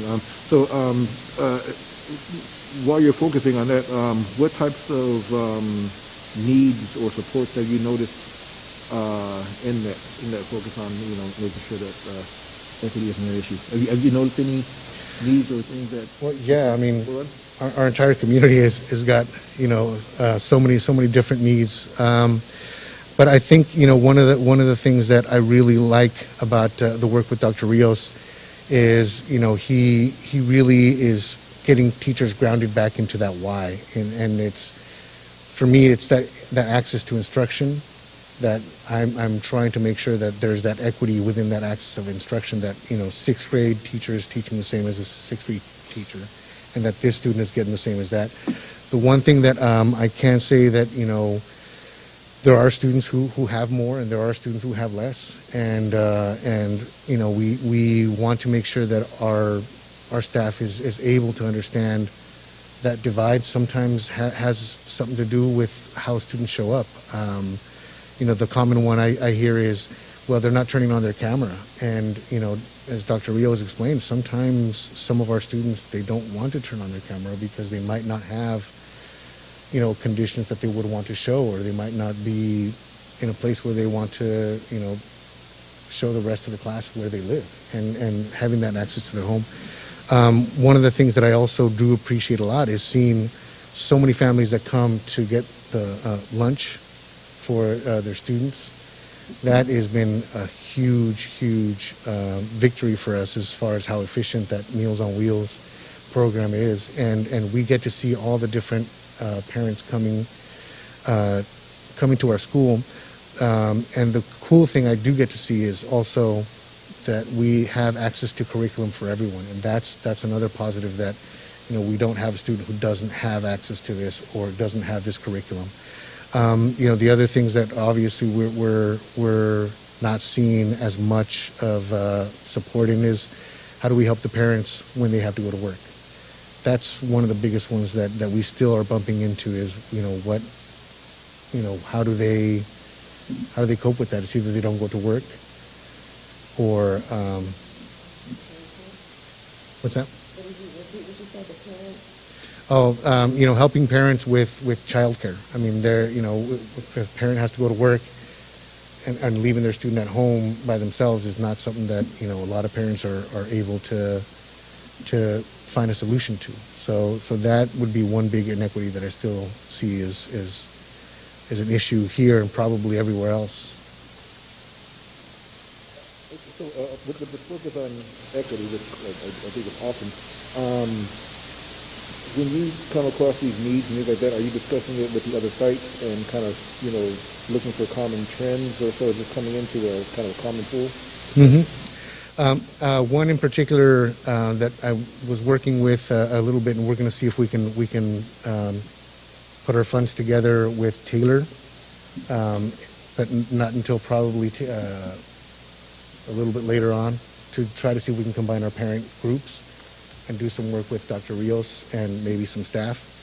That's still a project in the works that may or may not come through, but I'm hoping it does, because I think that the classes that Dr. Rios has offered are really essential for our parents to get, and he's actually offered to train a trainer, like a liaison, so maybe one of our BCOAs can be a part of that. But I do try to share as much as possible, and I'm seeing if Taylor will be eventually able to come in with me on that.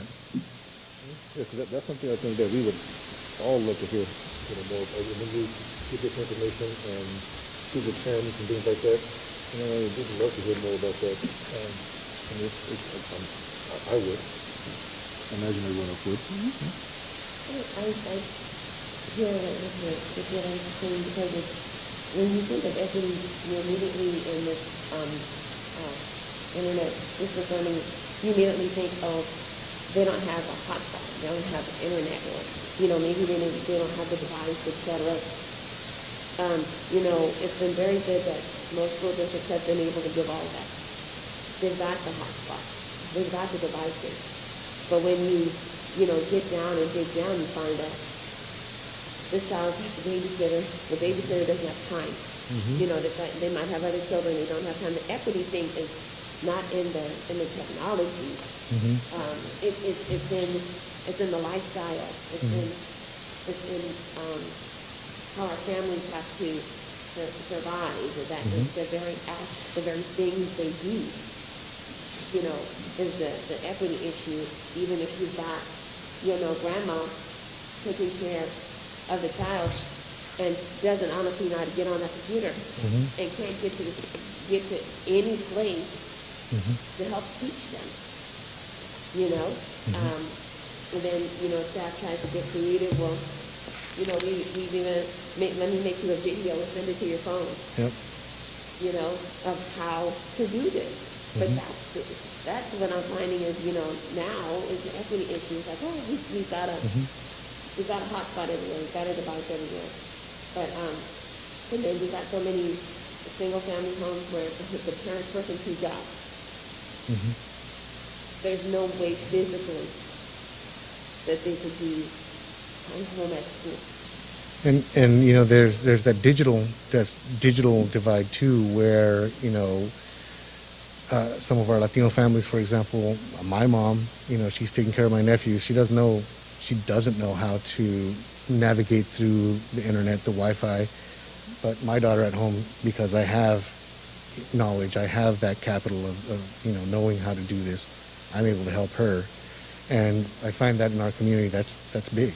You know, that capital, that know-how, and that's why I think that those getting parents and doing some training with them on how to navigate some of these things will really pay off in the end. Definitely, and I like that you're concentrating on that SEL for, you know, for the staff. You know, I'm going to, you know, just introduce something at the end for us to think about, because I've been thinking about it, is when you get all these scholars, all these children that are going to come back to school, you've got a whole set of kindergartners that don't even know what that is. Coming back to school, they have no clue what you're talking about. I've been watching my teacher on Zoom and my peers on Zoom for an entire year.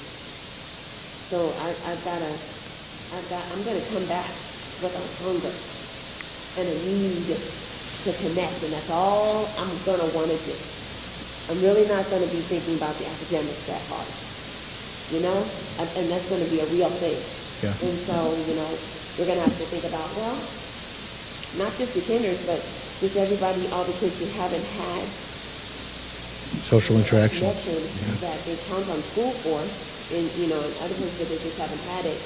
How do we, you know, help them with that growth first, that bringing that back to some kind of normalcy before you start to try to put some academics in their head, because it doesn't work the other way. You don't do academics first, and then try to deal with the heart second. And the body, it doesn't work that way. The body doesn't. So, you know, it's like, well, how much time will we take to really try and nurture that part back? And your staff's got to do it, but they get in the same shape. You know? So that's a definite conundrum, a definite thing to, you know, to start to try and grapple with and figure out how you can maneuver with it. But I'm just even, you know, talking to my families and my school, I'm like, whoa, we have a lot more that are really just surviving, and this really pushed them over. It's really pushed them way over the brink, way far out. So you spend more time just reaching out. You may not be able to solve the problem. You spend a lot of time talking to people and just letting them know that you're, you know, you're thinking about it. Yeah, that empathy piece is strong. Sure. I really do. Sorry, I just want to finish up with that focus on equity, because what Kim said, what Trustee Howard said, is true. You know, we focus on things like Wi-Fi hotspots and technology, and we did a great job on that. But that doesn't mean that we solved the equity issue. You know, and the way that we can solve it is by getting that information and learning more about it and seeing what people need and addressing that. You know, so I really do encourage you to share that broadly and bring it to us and educate us and tell us, you know, because if there's a need, we want to fill it. So thank you very much on that. I have one more question, and that was you mentioned the technical training, and I just want to know a little bit more about how that's going and what you've observed and people, you know, they're getting the training. Have you noticed that things are going well, or there are areas that you know, need to focus more on or so? Tell me a little bit more about that. One of the things that I'm doing, for example, is we did that huge GLAD component, which is we know how to use these tools. How do we use these tools to engage students? One of the things about the technical training that I like, it's more of what do we have at the school? How do we share that capital that we already have? Because what we have is what Superintendent Reyes talks about a lot, is those pockets of excellence. We know that this person knows how to do this really, really well. This person does this other thing really, really well. How do we get those two to share with each other? So, you know, some of our staff meetings do have us using these technologies and these tools so that we can have teachers really get into how to use this program, or how to use this strategy, and how is this person using this strategy to do this.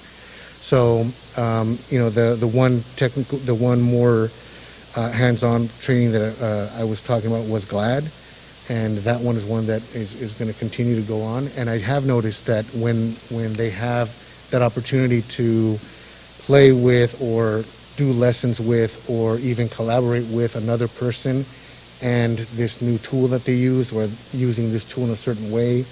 I mentioned Flipgrid a lot because that's one that a lot of my teachers are now really getting into. And it's a really great tool that's been around for a while.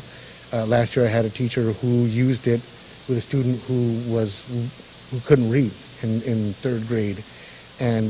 But that student was able to record a video and participate in the class and say, this is what that story was about, because that's the way that student was learning it, still having access while we're giving them that opportunity to, get that remediation reading. That student's still able to participate and not check out because of that one tool. And so, the teachers that have attended these GLAD trainings and have benefited greatly from that, and that's why I want to definitely continue that and look for more as well.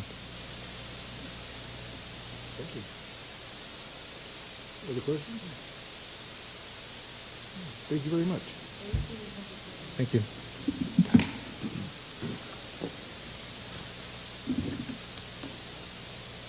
Okay.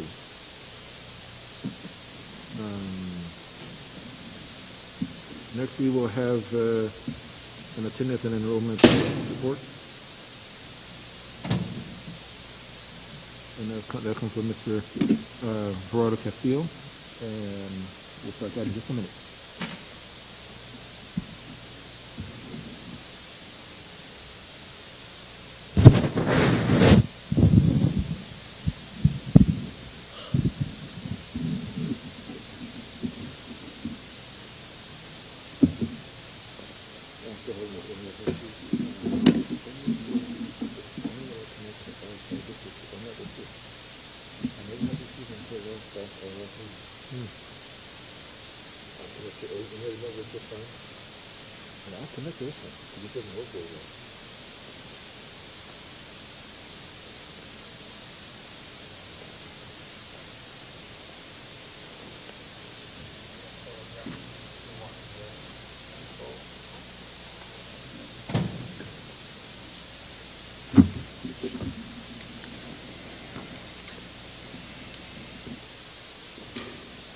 Oh, that's enrollment is right here. Ready? Okay. Good evening, President Barnes, board members, and Superintendent Reyes. The purpose of this presentation is to give you an update about enrollment and our daily average daily attendance as for this year compared to previous years. We are experiencing declining enrollment for 2021. We had about 105 less students compared to previous years. We actually have been declining in 3 or the last 4 years. The small increase that we have in 1920 has been followed by a decrease of 105 students for 2021. This graph shows the same data. This chart shows the same data that we have in the previous slide. So as of this week on Monday, this is our enrollment. So we're even a little bit less than our projections. So this is 105 students. Is equivalent to about $1.2 million. However, we are still being funded based on 2019-20 for fiscal year 2020-21, and we will continue to be being funded in 21-22 based on the ADA from 19-20. Our attendance matters. Our attendance, this shows that our students are showing to school. For this year, for 2021, due to COVID, we're actually not required to report attendance to the state. we are actually, they are not even collected attendance data. However, we're still doing attendance internally because it's really, really important, and our superintendent Reyes is also working really closely with school principals about school participation, students' participation, and that is required that we keep track of that. And at a different point in time, there will be a report about the participation. Improving enrollment. These are some of the initiatives that we are doing in our district for improving enrollment. However, we need to do more, especially how do we get more kindergarteners in our system. When we analyze the data, when we go deeper, we are losing kindergarteners. So in this year, we have 37 students less than last year alone. So, and when I look at the data in compared to 2015-16, we actually have about 85 kindergarteners less. So why this is important? Because kindergarteners are the grades they move up. So we are not losing students once we have in the system, but we just not getting them. I participate in declining enrollment is actually, it's not an issue unique to Robla. It's happening statewide. I participate in a conference on this topic, like why California is losing students. And, it was a deep analysis, but one point that I remember was that it's housing. Just families are having less kids, it's too expensive. Yes, some families are moving from California, but others are coming, but it's just the families that are coming or staying, we are just having less kids. So we need your help and your leadership, your ideas, how we could improve enrollment. So this is our enrollment report, and thank you for your time. Questions? Thank you. Okay, thank you. We move on to our next report, also by Mr. Castillo. The first interim report in LCFS budget. Yes. So coming down.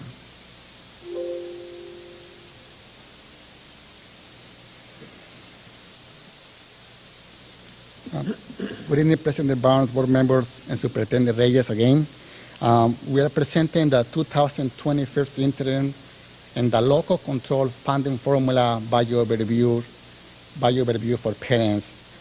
Every student reaches their potential in a growth-minded environment, rich in challenging practice and reflective learning for all. This is our vision statement. We do everything keeping in mind our vision statement. What we will cover tonight, the report that is in your package and that we will mail to Sacramento County Office of Education tomorrow is 150 pages. This is an overview, the key points that we believe you should be aware. Those are the budget assumptions, our general fund, we will go in detail, and the local control budget overview for parents. This is something new that we are required to present to the board and to our community. So it's a new due to COVID-19. We will discuss the other funds, our multi-year projections, what our cash balances as of November, our opportunities and challenge, our next steps and recommendations. So our budget assumptions. In green, this area, when we adopt a budget, we were assuming a flat enrollment for all years, going years. Now we are assuming a declining enrollment for 22-23 based on our most current data. When we adopt our budget, our COLA was actually a negative 79.2. Now we are assuming 0% for all the following years. And our duplicate count is constant. One new area is all the federal CARES funds are included in our multi-year projections, and all the pension costs, the increases in pension costs are included. And the lottery is, we're projecting, it's very consistent. It's only a difference of $1 compared to this year. So I already discussed, this is our enrollment, so I don't want to spend a lot of time on this slide. Just knowing that this data is from the CBS Data Quest, but the trend is the same as presented in the previous presentation. And if compared to in the 6 years, 270 students, is almost $3 million that we did not have compared to from 2014-15 to our current year.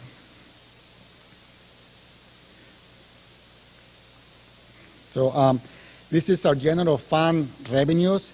We have 4 components in our revenue. That's the local control funding formula, that is 75%. Then we have federal revenues, that is right here, it's 15% of $4.6 million. And then we have a state and local. So let me touch this on the federal revenues. In the federal revenues, this one includes the federal care funds. So this is about 10% of the 15 is federal care funds that we will discuss in further. And the local control fund is the majority of funding belongs from the state. So 75 plus 7 is 82%. So we depend greatly on the state revenues. Our expenditures, our total expenditures is $29.4 million, out of which 79% are for salaries and benefits. If we will look at the unrestricted portion only, salaries and benefits are about 87%. So let's dip a little deeper in our expenditures unrestricted. So we say 87% of our expenditures are salary and benefits. How is that? Is certificated salaries as teachers, principals, psychologists, anybody who has a teaching credential will be on this pie. Yes, classified salaries, that will be office managers, custodians, a lot of support staff in the district office, and then benefits. So all of these 3 parts make up 87% of our general fund expenditures for the unrestricted. So in our budget, we have some programs that we do not receive enough revenues to be self-supported. The main one is special education, where we contribute from the unrestricted to this program $2.2 million. Restricted maintenance accounts.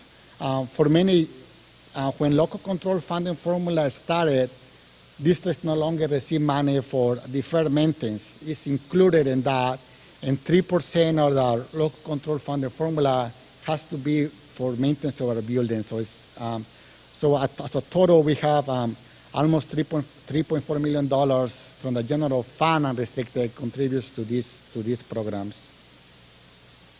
So this is a summary of our total general fund. So you will remember this number is $29.9 million. We're spending about 29.4. So we are in the positive side. We start with 11.7. We ended with a 12.2. So you will ask yourself, we are not getting any more state revenues. Why do we have an increase? And that's mainly because of the federal care funds, one-time funds that we are receiving in 2021. So this is the local budget overview for parents. It's actually the same data presented in a different format that we are required to present. So every district, you will see this graph. So at our total local control formula, 75% that we see in slide 5, 55% is completely unrestricted, and 20% of that, $5.8 million, is earned due to the unduplicated counts for the students who are free and reduced in English learners. We talk about federal funds. So we have federal care funds. It's almost $3 million, or 3%. These are one-time funds that we receive for the federal government due to COVID-19. So this is that. So it's 10% and do another 5%. That's total is 15%. If we look back in slide 5, this is our 15% of federal revenues that is now breaking down in between the two different slides. The state revenues in here, there are also some one-time funds due to COVID-19. So this is our revenues presented on the format required under the local funding formula review for parents. We also required to present to you the plan, the learning continuity plan that we approved, that was presented by Cindy Lyon back in September 24. You remember this? The plan in the budget, the detail of those expenditures were, the breakdown was $2.1 million. Out of that, the majority is for the high needs students. So this is actually 96% of that amount. So our duplicated count is 91%. We are meeting that requirement. The majority is spending on to serve the students with the high needs. So the local budget review for parents also requires that we show you the data from the previous years, from 1920. So this is the only slide that is about looking back. It was budgeted $7.5 million, and we spent a little bit more for meeting the needs of high needs students in 1920. You know, for 2021, we were not required to do an LCAP, so there was not a lot of breakdown details. But once we're finalized, we will spend pretty much the same because the same programs that we were doing in 1920 are really continuing in 2021. We did not do any significant cuts or reductions on these programs. So everything that we have talked about has been about the general fund. That's the majority. We have other funds such as child development, cafeteria, and the building fund. These funds the goal for us is just they are being self-supported. So the revenue they get, they also spend that. So I think we are doing pretty good. One is in the building fund. There's no additional revenues. What we have in the bonds, that's what we have. We have, as you remember, as you hear in the facilities report, we are working in the Bell project and also Glenwood. So those expenditures are budgeted now. This the reason that's the large decrease in the fund balance.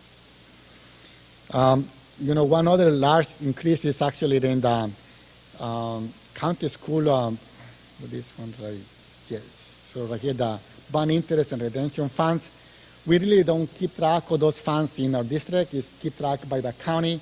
It's just how do we pay the revenue from that we receive from the bonds discharged to the homeowners, and how it is that's paid. But I just want to show that here as well. So how do we look into? I know there's a lot of numbers in here, but you just focus on this line in the bottom. So this year we are fine. We are fine. But we we look at the following 2 years, we start going to in a deficit spending, and it jumps from $500,000 to over $2 million in just 1 year. And why is that? We discussed we have federal care funds that we receive in 2021 that they are now moving forward in the following year. So right here you see revenue $29 million, that goes to 26.7 because those funds don't continue. 22-23 assumes a decline in enrollment. One big part too right here is that we're assuming that we're not getting any additional money from the state at this point in time. And that's what we know, and this is the assumptions the County Office of Education asks all the districts to assume for the first interim, because they are the ones who ultimately will approve our interim report. So our cash balance. On September 24 board meeting, the last time that we were here, we present you the cash balance. That was our cash balance, and this is our November 30. We finalized it yesterday. So this is our cash balances. You will notice in the general fund, One question I will ask myself, I thought we were getting deferrals, and how come our cash is actually larger than back in August? So we have received the federal CARE funds, so we have received those, and actually, as a reminder that deferrals will start in January. So we have not received any deferral from the state yet. So this is the reason we have right here. And then in the county, so this is the other funds, the building fund. I want to just touch basically because this is a negative. We since August through November, we have paid about $2.4 million just in our facilities. As we need more cash and we manage the projects, we can request more cash from the county treasurer. So this is our cash balance. We are not required to present this, but cash is what I call it cash is king. So I think it's important for the board to know where we are in cash, and especially during this time. So what are opportunities and challenge? When I was doing this slide, it's really 2021. It's not about we don't have sufficient funds. We have sufficient funds, but it's about how could we sustain that, right? We received significant one-time funds all at once. We received, $3 million in August. We had to spend by December $2.5 million, and then after that, it is gone. So how could we sustain? Our previous presentations, the economists talk about the L-shaped recovery, where they go down and stay there. Some were saying that it's a U-shaped recovery. And now we know that I got it wrong. It's actually a K recovery. So what that means is the millionaires or billionaires actually are doing really good in the state. The economy they're up. So for them, they're doing great. For the majority of our families, the we serve, they're going in the down case. So that's the economy on the state. The 90% of the revenues depend on 5% of the earners. So that's a challenge that we have to do. Will that continue? So now we have a lot of, I would say we have a significant federal and state coronavirus fund, but our challenge is how we make those to make it productive to serve our students, not this year, but ongoing. Our future projections are difficult to do because it is changing. We relies on the state, the county. When they got it wrong, we still have to manage those assumptions. So what are our next steps? So in January, we will go to the governor's budget workshop. Will they present this for the first time, the numbers for 21-22. Based on that data, we will present the second in March. The audit report is supposed to be done today on this board meeting. The auditors have not even been in our district. So they postponed the state, extend the deadline from December 15th to March 31st. So we still get audited based on our books from last year. Under the leadership of our Superintendent Reyes, we will continue the engagement with all our partners. And our enrollment is key. We have to monitor in a weekly basis in our ADA. So based on all of that information, we recommend the board to approve a first annual with a positive certification, meaning that we are able to meet our obligation for the current year and the subsequent in 2 years. That's what a positive means. And thank you for your time, and we're available to answer any questions.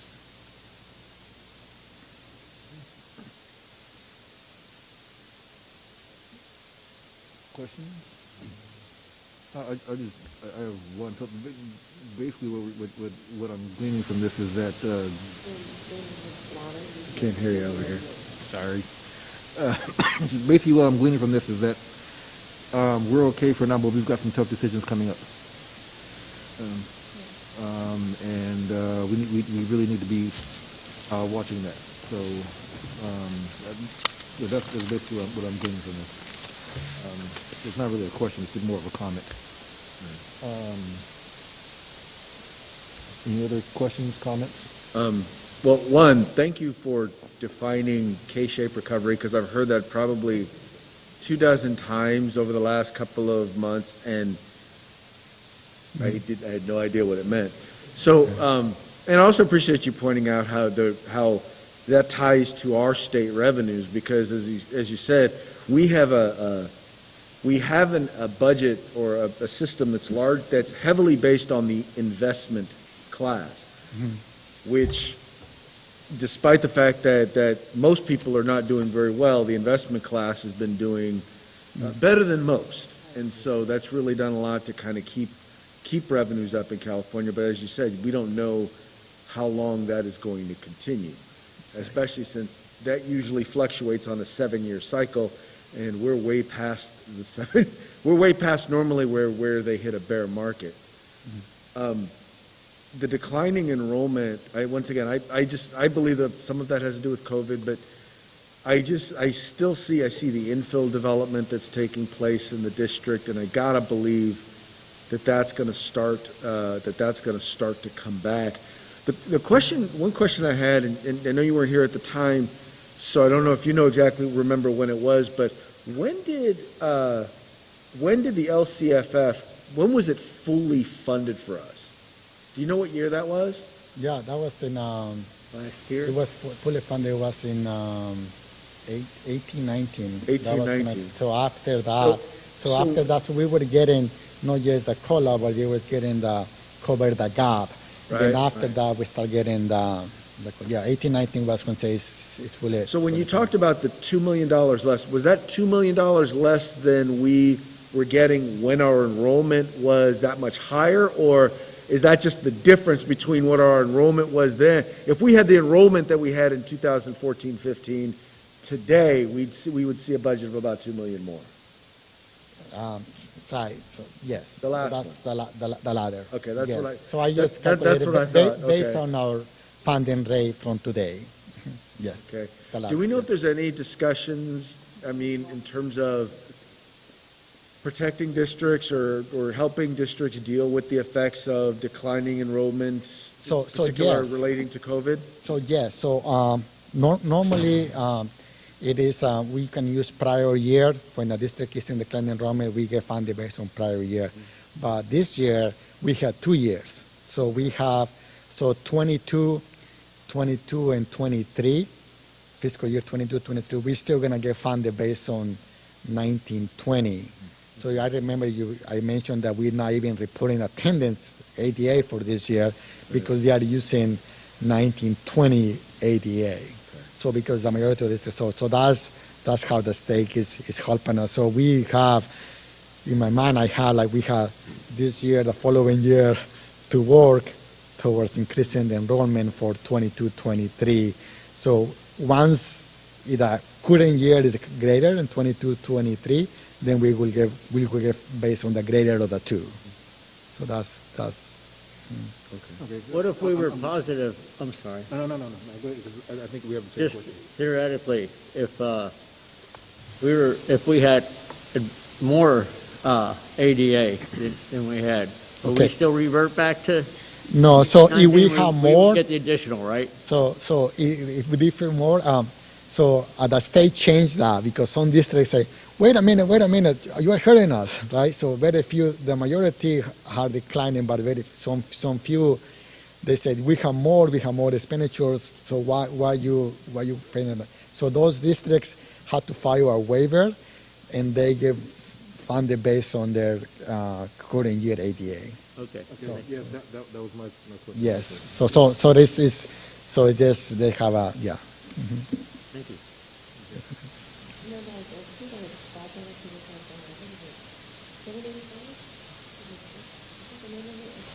Okay, what was that?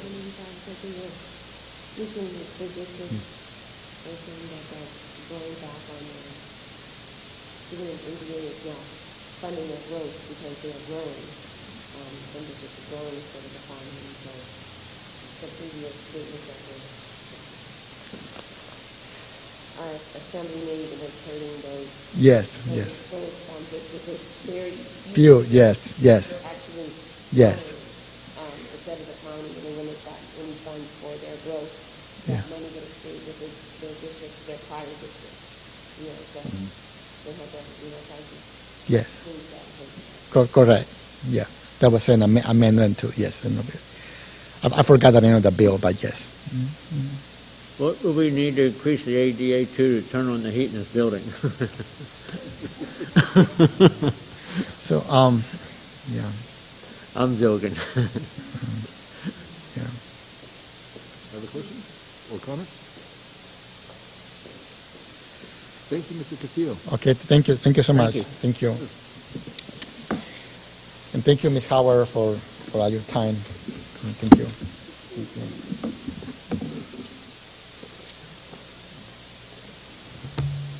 Okay. We will move on to item 6 on our agenda, which is the consent agenda. For those of you watching at home, excuse me, a single motion passed by the board to approve the consent agenda will authorize the appropriate action to be taken on each item listed, and so on and so forth. So is there a motion to approve the consent agenda? So moved. It's been moved and second. All those in favor say aye. Aye. Opposed? Abstentions? Motion carries unanimously. Moving on to 7, action items. First we have 7A is the motion to approve the master service agreement with Sunbelt Staffing NPA. Is there a motion to approve? So move. Second. It's been moved and second. Would you like to comment, Mr. Reyes? Sure, this is a contract. Sorry, this is a contract to provide services for speech and language. We had a resignation in at one of our schools and have been so far unable to find someone to replace that person, and so this would allow us to have a consultant come in and provide that service as we continue to look for a permanent replacement. Okay. Questions? All those in favor say aye. Aye. Aye. Opposed? Abstentions?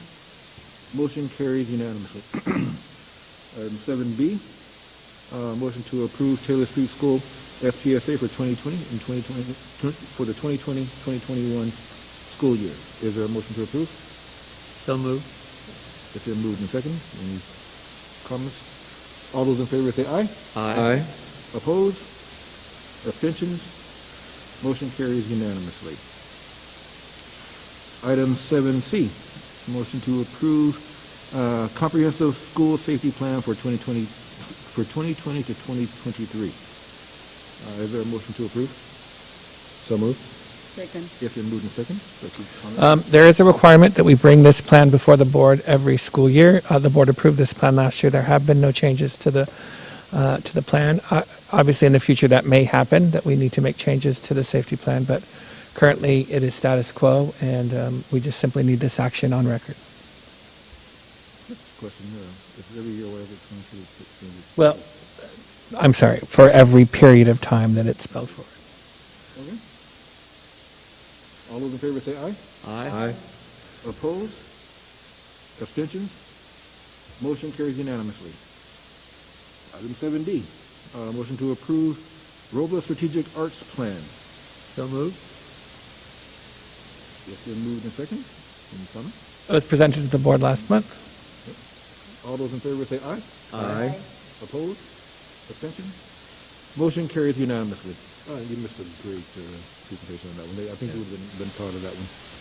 I was reading through it, but I'm really pleased to see this. I got to say. We all thought of you, Mr. Boyd. Yes, we did. It was Darn skunks. Okay, moving on to 7E, approve contract for Q Student Information System. Is there a motion to approve? So move. Second. It's been moved and second. That's the comment. Yes, this is, we have had the Illuminate system for our student information system for many years. We were notified recently that they are going out of the student information system business. As Mrs. Hunt mentioned, they are also our data, so that where we keep all of our assessment data, and they will continue to provide that service, and so they will remain as our data provider. However, Mr. Vivier did have to identify and has done a great deal of research. Kudos to him for the work that he has put in to make sure that we found a new system that would meet our needs, interface well with Illuminate, be user-friendly for all of the people who need to use it. And he is bringing this forth as what he thinks is the best recommendation for our new system. The idea would be if the board were to approve this tonight, we would move forward then with getting going and training people and spend the rest of this year getting the system set up. So we would remain with Illuminate for the remainder of this year. That's correct, Adam? We'd remain with Illuminate for the rest of this year and would work on the transfer of the data over to the new system, and then we would transfer to the new system beginning with the new school year. Yeah, reading that, I see they provide the open source code. Am I reading this right, that you're going to be responsible for writing the source code? I'm sorry. When I was reading the license agreement, I think it was the license agreement, it says they provide open source code. And it sounded as if you're going to be responsible for writing the code specifically. No, I read that? I figured I was reading that wrong, but so you don't have anything to do with the source code. Okay, I was trying to read that license agreement, and it is technical. Okay, that's all I need to know. Thank you. For the Illuminate, we're only going to keep that as long as keep it as where it houses our data until it transfers. Everything's going to be under the student information and the. No. Illuminate will remain our data system for assessment. Which one will produce like progress reports and reports? The Illuminate will continue to do that. So it just means our student information system, where we keep all of the names and addresses and the teacher assignments, those kinds of things. The two systems have to interface, and that, of course, is one of the pieces that Adam made sure these two systems would work well together. And this is what the parents will actually be interacting with the students. No. This is just staff who does the data entry and those kinds of things. Okay. So as far as parents are concerned, everything's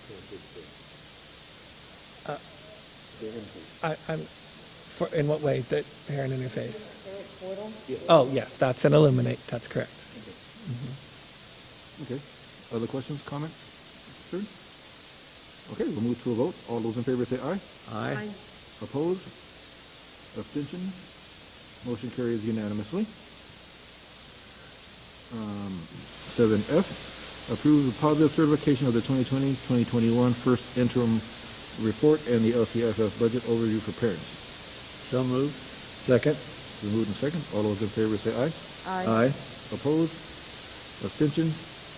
Motion carries unanimously.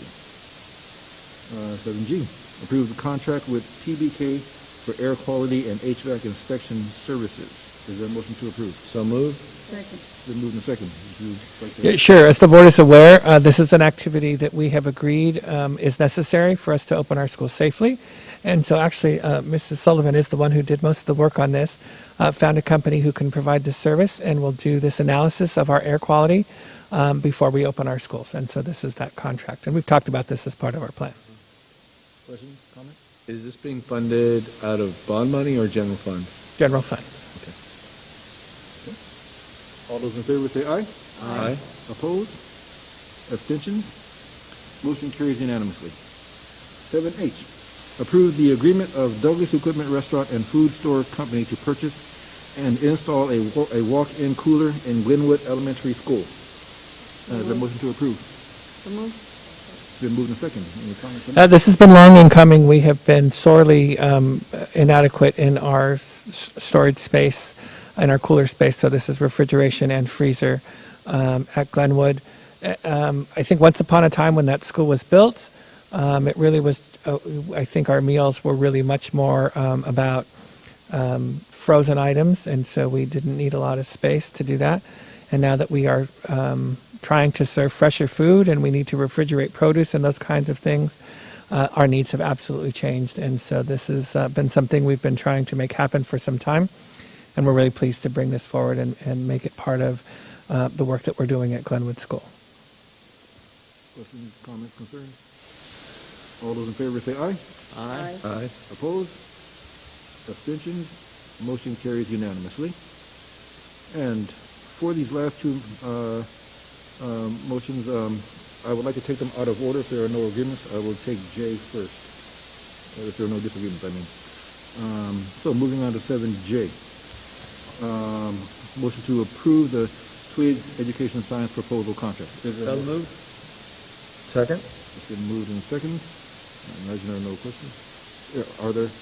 I just, I'm glad to see, the care funds and the large funds are going to be funding them. Okay. Yep. All those in favor say aye. Aye. Opposed? Abstentions? Motion carries unanimously. Now, going back to 7I, this is a unique one. Try to get through this. The motion to adopt resolution in recognition of Kim Howard. So moved. Second. Moved and second. So do you want to vote first, or can I just read it first? Oh, no, you want to read it first. Thank you. Okay. So, I get to read this resolution. I'm going to try to get through without, this will be interesting. Okay, so we have a resolution. This is resolution number 852. I'm not going to stand up because then you have to assist the family and everything. Good. So, in appreciation of outstanding public service by Kim Howard, whereas Kim Howard has tirelessly served the Robla School District students, staff, and community since her appointment as a governing board member in 2005 and subsequent re-elections in 2008, 2012, 2016. And whereas Kim Howard has been an exemplary member of the governing board of Robla School District for over 15 years, shaping the district's vision, supporting its mission, and modeling its core values. And whereas Kim Howard's knowledge and experience as an educator and parent, sense of humor, kindness, energy, and graciousness have enriched those fortunate enough to know and work with her. And whereas Kim Howard's unwavering commitment, willingness, and ability to understand and respond to the concerns of the Robla community has made a substantial contribution to the educational excellence in the Robla School District. Now, therefore, be it resolved that the Robla School District Board does hereby commend Kim Howard for her legacy of dedication, enthusiasm, and outstanding service to the Robla students, staff, and community for the past 15 years. Be it further resolved that the Board expresses its heartfelt appreciation for the contributions made by Kim Howard during her tenure as a member of the Robla School Board. Her insights and her willingness to ask the questions and provide comments have challenged the Robla School District to consistently work toward more effectively serving students and families. Passed and adopted by the Governing Board of the Robla School District, Sacramento, California, on the 10th day of December 2020. Thank you.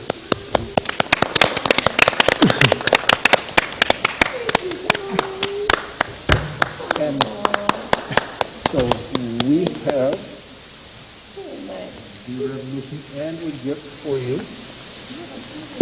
Yes.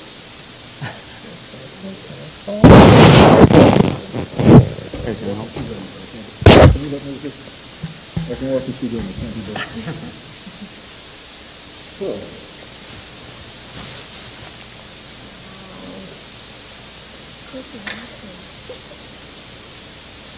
Here is your resolution. Thank you. And I'm trying, for those of you who don't know, Kim was my mentor for this. I can say that. It was kind of strange because she looked younger than me, but she was my mentor for this. You know? And we do have a gift for you to remind you of the time that you spent with us. Thank you guys so much. Thank you.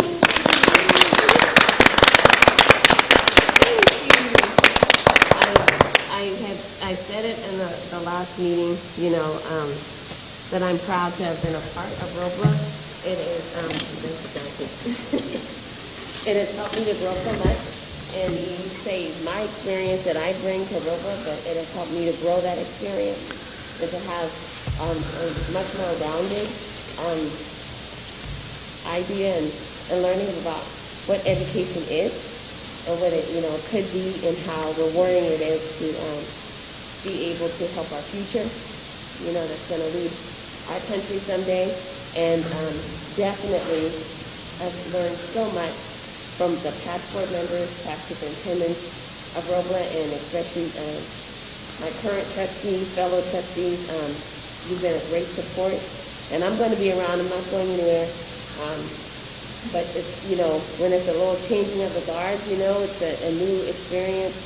People bring a new perspective and new ideas, and I'm hoping that it will continue to make, Robla the jewel that it is. We've always said that our district is the jewel in the midst of all of these big giants, and it's been proven year after year after year after year, and it's because of all the dedication of you and the staff that make it very special, and it makes it the jewel that it is. So I've been very fortunate to be a part of it, and thank you so much. Thank you so much. It was very nice of you to do all this. And that's all. Well, I just want to say one more quick thing. I'll be quick with this. As I mentioned, I do consider you my mentor, but also my friend. And you made me a better board member. You brought so much knowledge and content, and not only did I learn from you, but I learned how to be a better board member by bringing my A game because you brought so much. So thank you very much. Thank you very much. I know you're not going to know what to do. Nobody's going to be able to mess with you. So. I'll take care of that.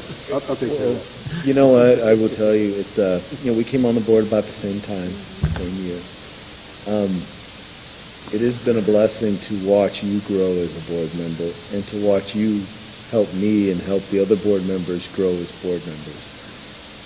One of the great things about this board is we all bring different perspectives, different experiences, and we bring it together in a way that we're all able to really kind of see the district and see the issues from a bunch of different ways. And even when we disagree, we're in agreement in that we all want what's best for the kids. And, the experience that you've brought from a classroom teacher, being a classroom teacher, to being an administrator, to working in a charter school district that has had successes where not many districts have had successes, and to help bring those successes and some of those best practices here to this body. You've challenged each and every one of us. And on a personal note, I have appreciated you. I always think of you as my big sister. Because you always give me a hard time, the way my sisters do. I appreciate that, our sons are best friends. And anyway, you and your family mean a lot to me and my family. And I don't do many things for long periods of time. So when I have an opportunity, I've been now on the board 15 years, and with you and with Dennis, and it's funny because I feel like we've grown up together in this. We've gone through some really challenging times as a district financially, and we've had the opportunity to enjoy some pretty blessed times together. And during that entire time, I believe we've made some really good, solid decisions, and you have been at the forefront and at the center of so many of those key discussions that we've had. And you will be missed here. I'll see you other places, but you will be missed here. So thank you for all that you've done. And, I'd like to say, I'd like to echo a lot of what Craig said. But, you want me to stop? Kim, I told you, you're going to make me work harder because I relied on you so much on drilling down into the data and to the curriculum, the school part. But you have brought so much to this board. You've really improved on evaluations and drilling down into the data, into the curriculum. I'm always amazed at what I've missed that you bring forward. But most of all, we are family, and I appreciate your family. I remember when you first started doing the science things, when I first met your husband and your kids, and it's not just saying it. I feel this is family, and we are going to miss you. And I look, you are going to be around. I'm glad to hear that tonight. But But it's like losing a member of the family, and I just wish you well and look forward to keep working with you as much as we can. Kim, we're going to miss you. You're going to have to make this step into play too. My fellow board members, just say everything. You really was a big asset to our team. And I'm going to miss you because you're still my sidekick over here. So we wish you well. Thank you for everything. So, can I say? So, I want to be brief. You know, the true measure of the impact that someone has is you know, what your legacy is. And Kim, what you're hearing people say is that we're a better place because of the time that you spent and what you brought here. And I think when I think about that, it's about you and the way that you pushed us. I think that's the thing I will always think about when I think of the years that we've worked together, is that you were the one who always said, well, that was all great, but I think we could do better. And you were always someone who would push us to be better. And I think about so many conversations that you and I would have one-on-one when we'd have coffee or we would have lunch. And, you know, you would always push me. You know, Ruben, I think we can do more. I think we can do better. And that has helped me as a leader. And I think I'm a better leader, Kim, because of my time with you. And if there's ever any doubt, as you look at your clock and you look at your resolution on your wall, that you can remember that you made an impact here. And we're so grateful for that.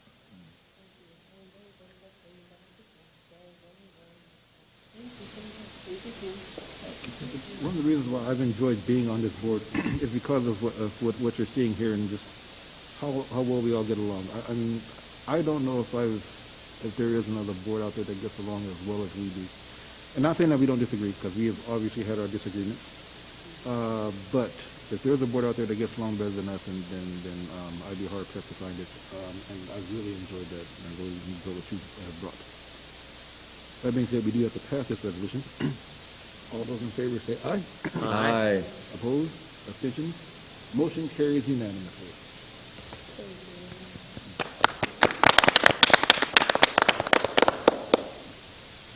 Okay.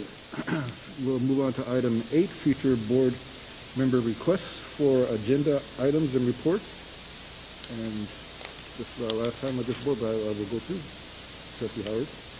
I mentioned before, but this is something to think about, you know, because I've been thinking a lot about it, is again the support that, you know, we will be back, you know, in school, whether it's hybrid or you know, back to some level of, you know, just everybody being back. We will be back. And we all have to think about the impact of that, just the physical thought of that, you know, for our children and for our staff. And we've never been at this place before. We've never been here before. So trying to, you know, you don't even know what to think about, but, you know, just for a future, you know, and I guess, you know, you need to be talking about it now. What will we do to support them emotionally when they return? And the different rates at which they will heal from all of this, you know, and understanding that that's going to impact their academic excellence, and it may impact them for a while. We have to understand that and, you know, accept it and support it the best way we can. But just be, you know, we won't be talking, even though, you know, SBAC is, you know, they're talking about doing it in a modified fashion. I guess that's just trying to try and bring back some normalcy, but we won't be really talking about those numbers, right? We'll be talking about how to support our communities. So just, you know, start those wheels turning on how to do that part. That's it. You know, while I know reopening is still kind of up in the air, even though we've kind of set a date, we don't know what things are going to look like then. One of the things I think I'd like to see, and I don't know what sort of evaluation process we have in place for kind of the self-check methods, the methodologies that we're using for staff and whatnot, perhaps some sort of a report on how that has been, how compliance has been with it, and then if there are areas where we see that we need to shore things up, what's in place before we open up, to be able to show that up. That'd be really something nice if we could have that at January, something for the January board meeting for that. Trustee Cardona? Trustee Boyd? No, I didn't, except I wish everybody a nice vacation, holiday, and thanks for all you've done. And I don't have anything except to confirm, because I, for some reason, didn't put it on my calendar. Our next board meeting is next Thursday. Wednesday. I'm sorry. Next Tuesday, okay. Now I put it on my calendar. Like that up there, right? Next board meeting is next Wednesday on the 16th. Okay. Sorry, I was on my calendar. Okay. Thank you.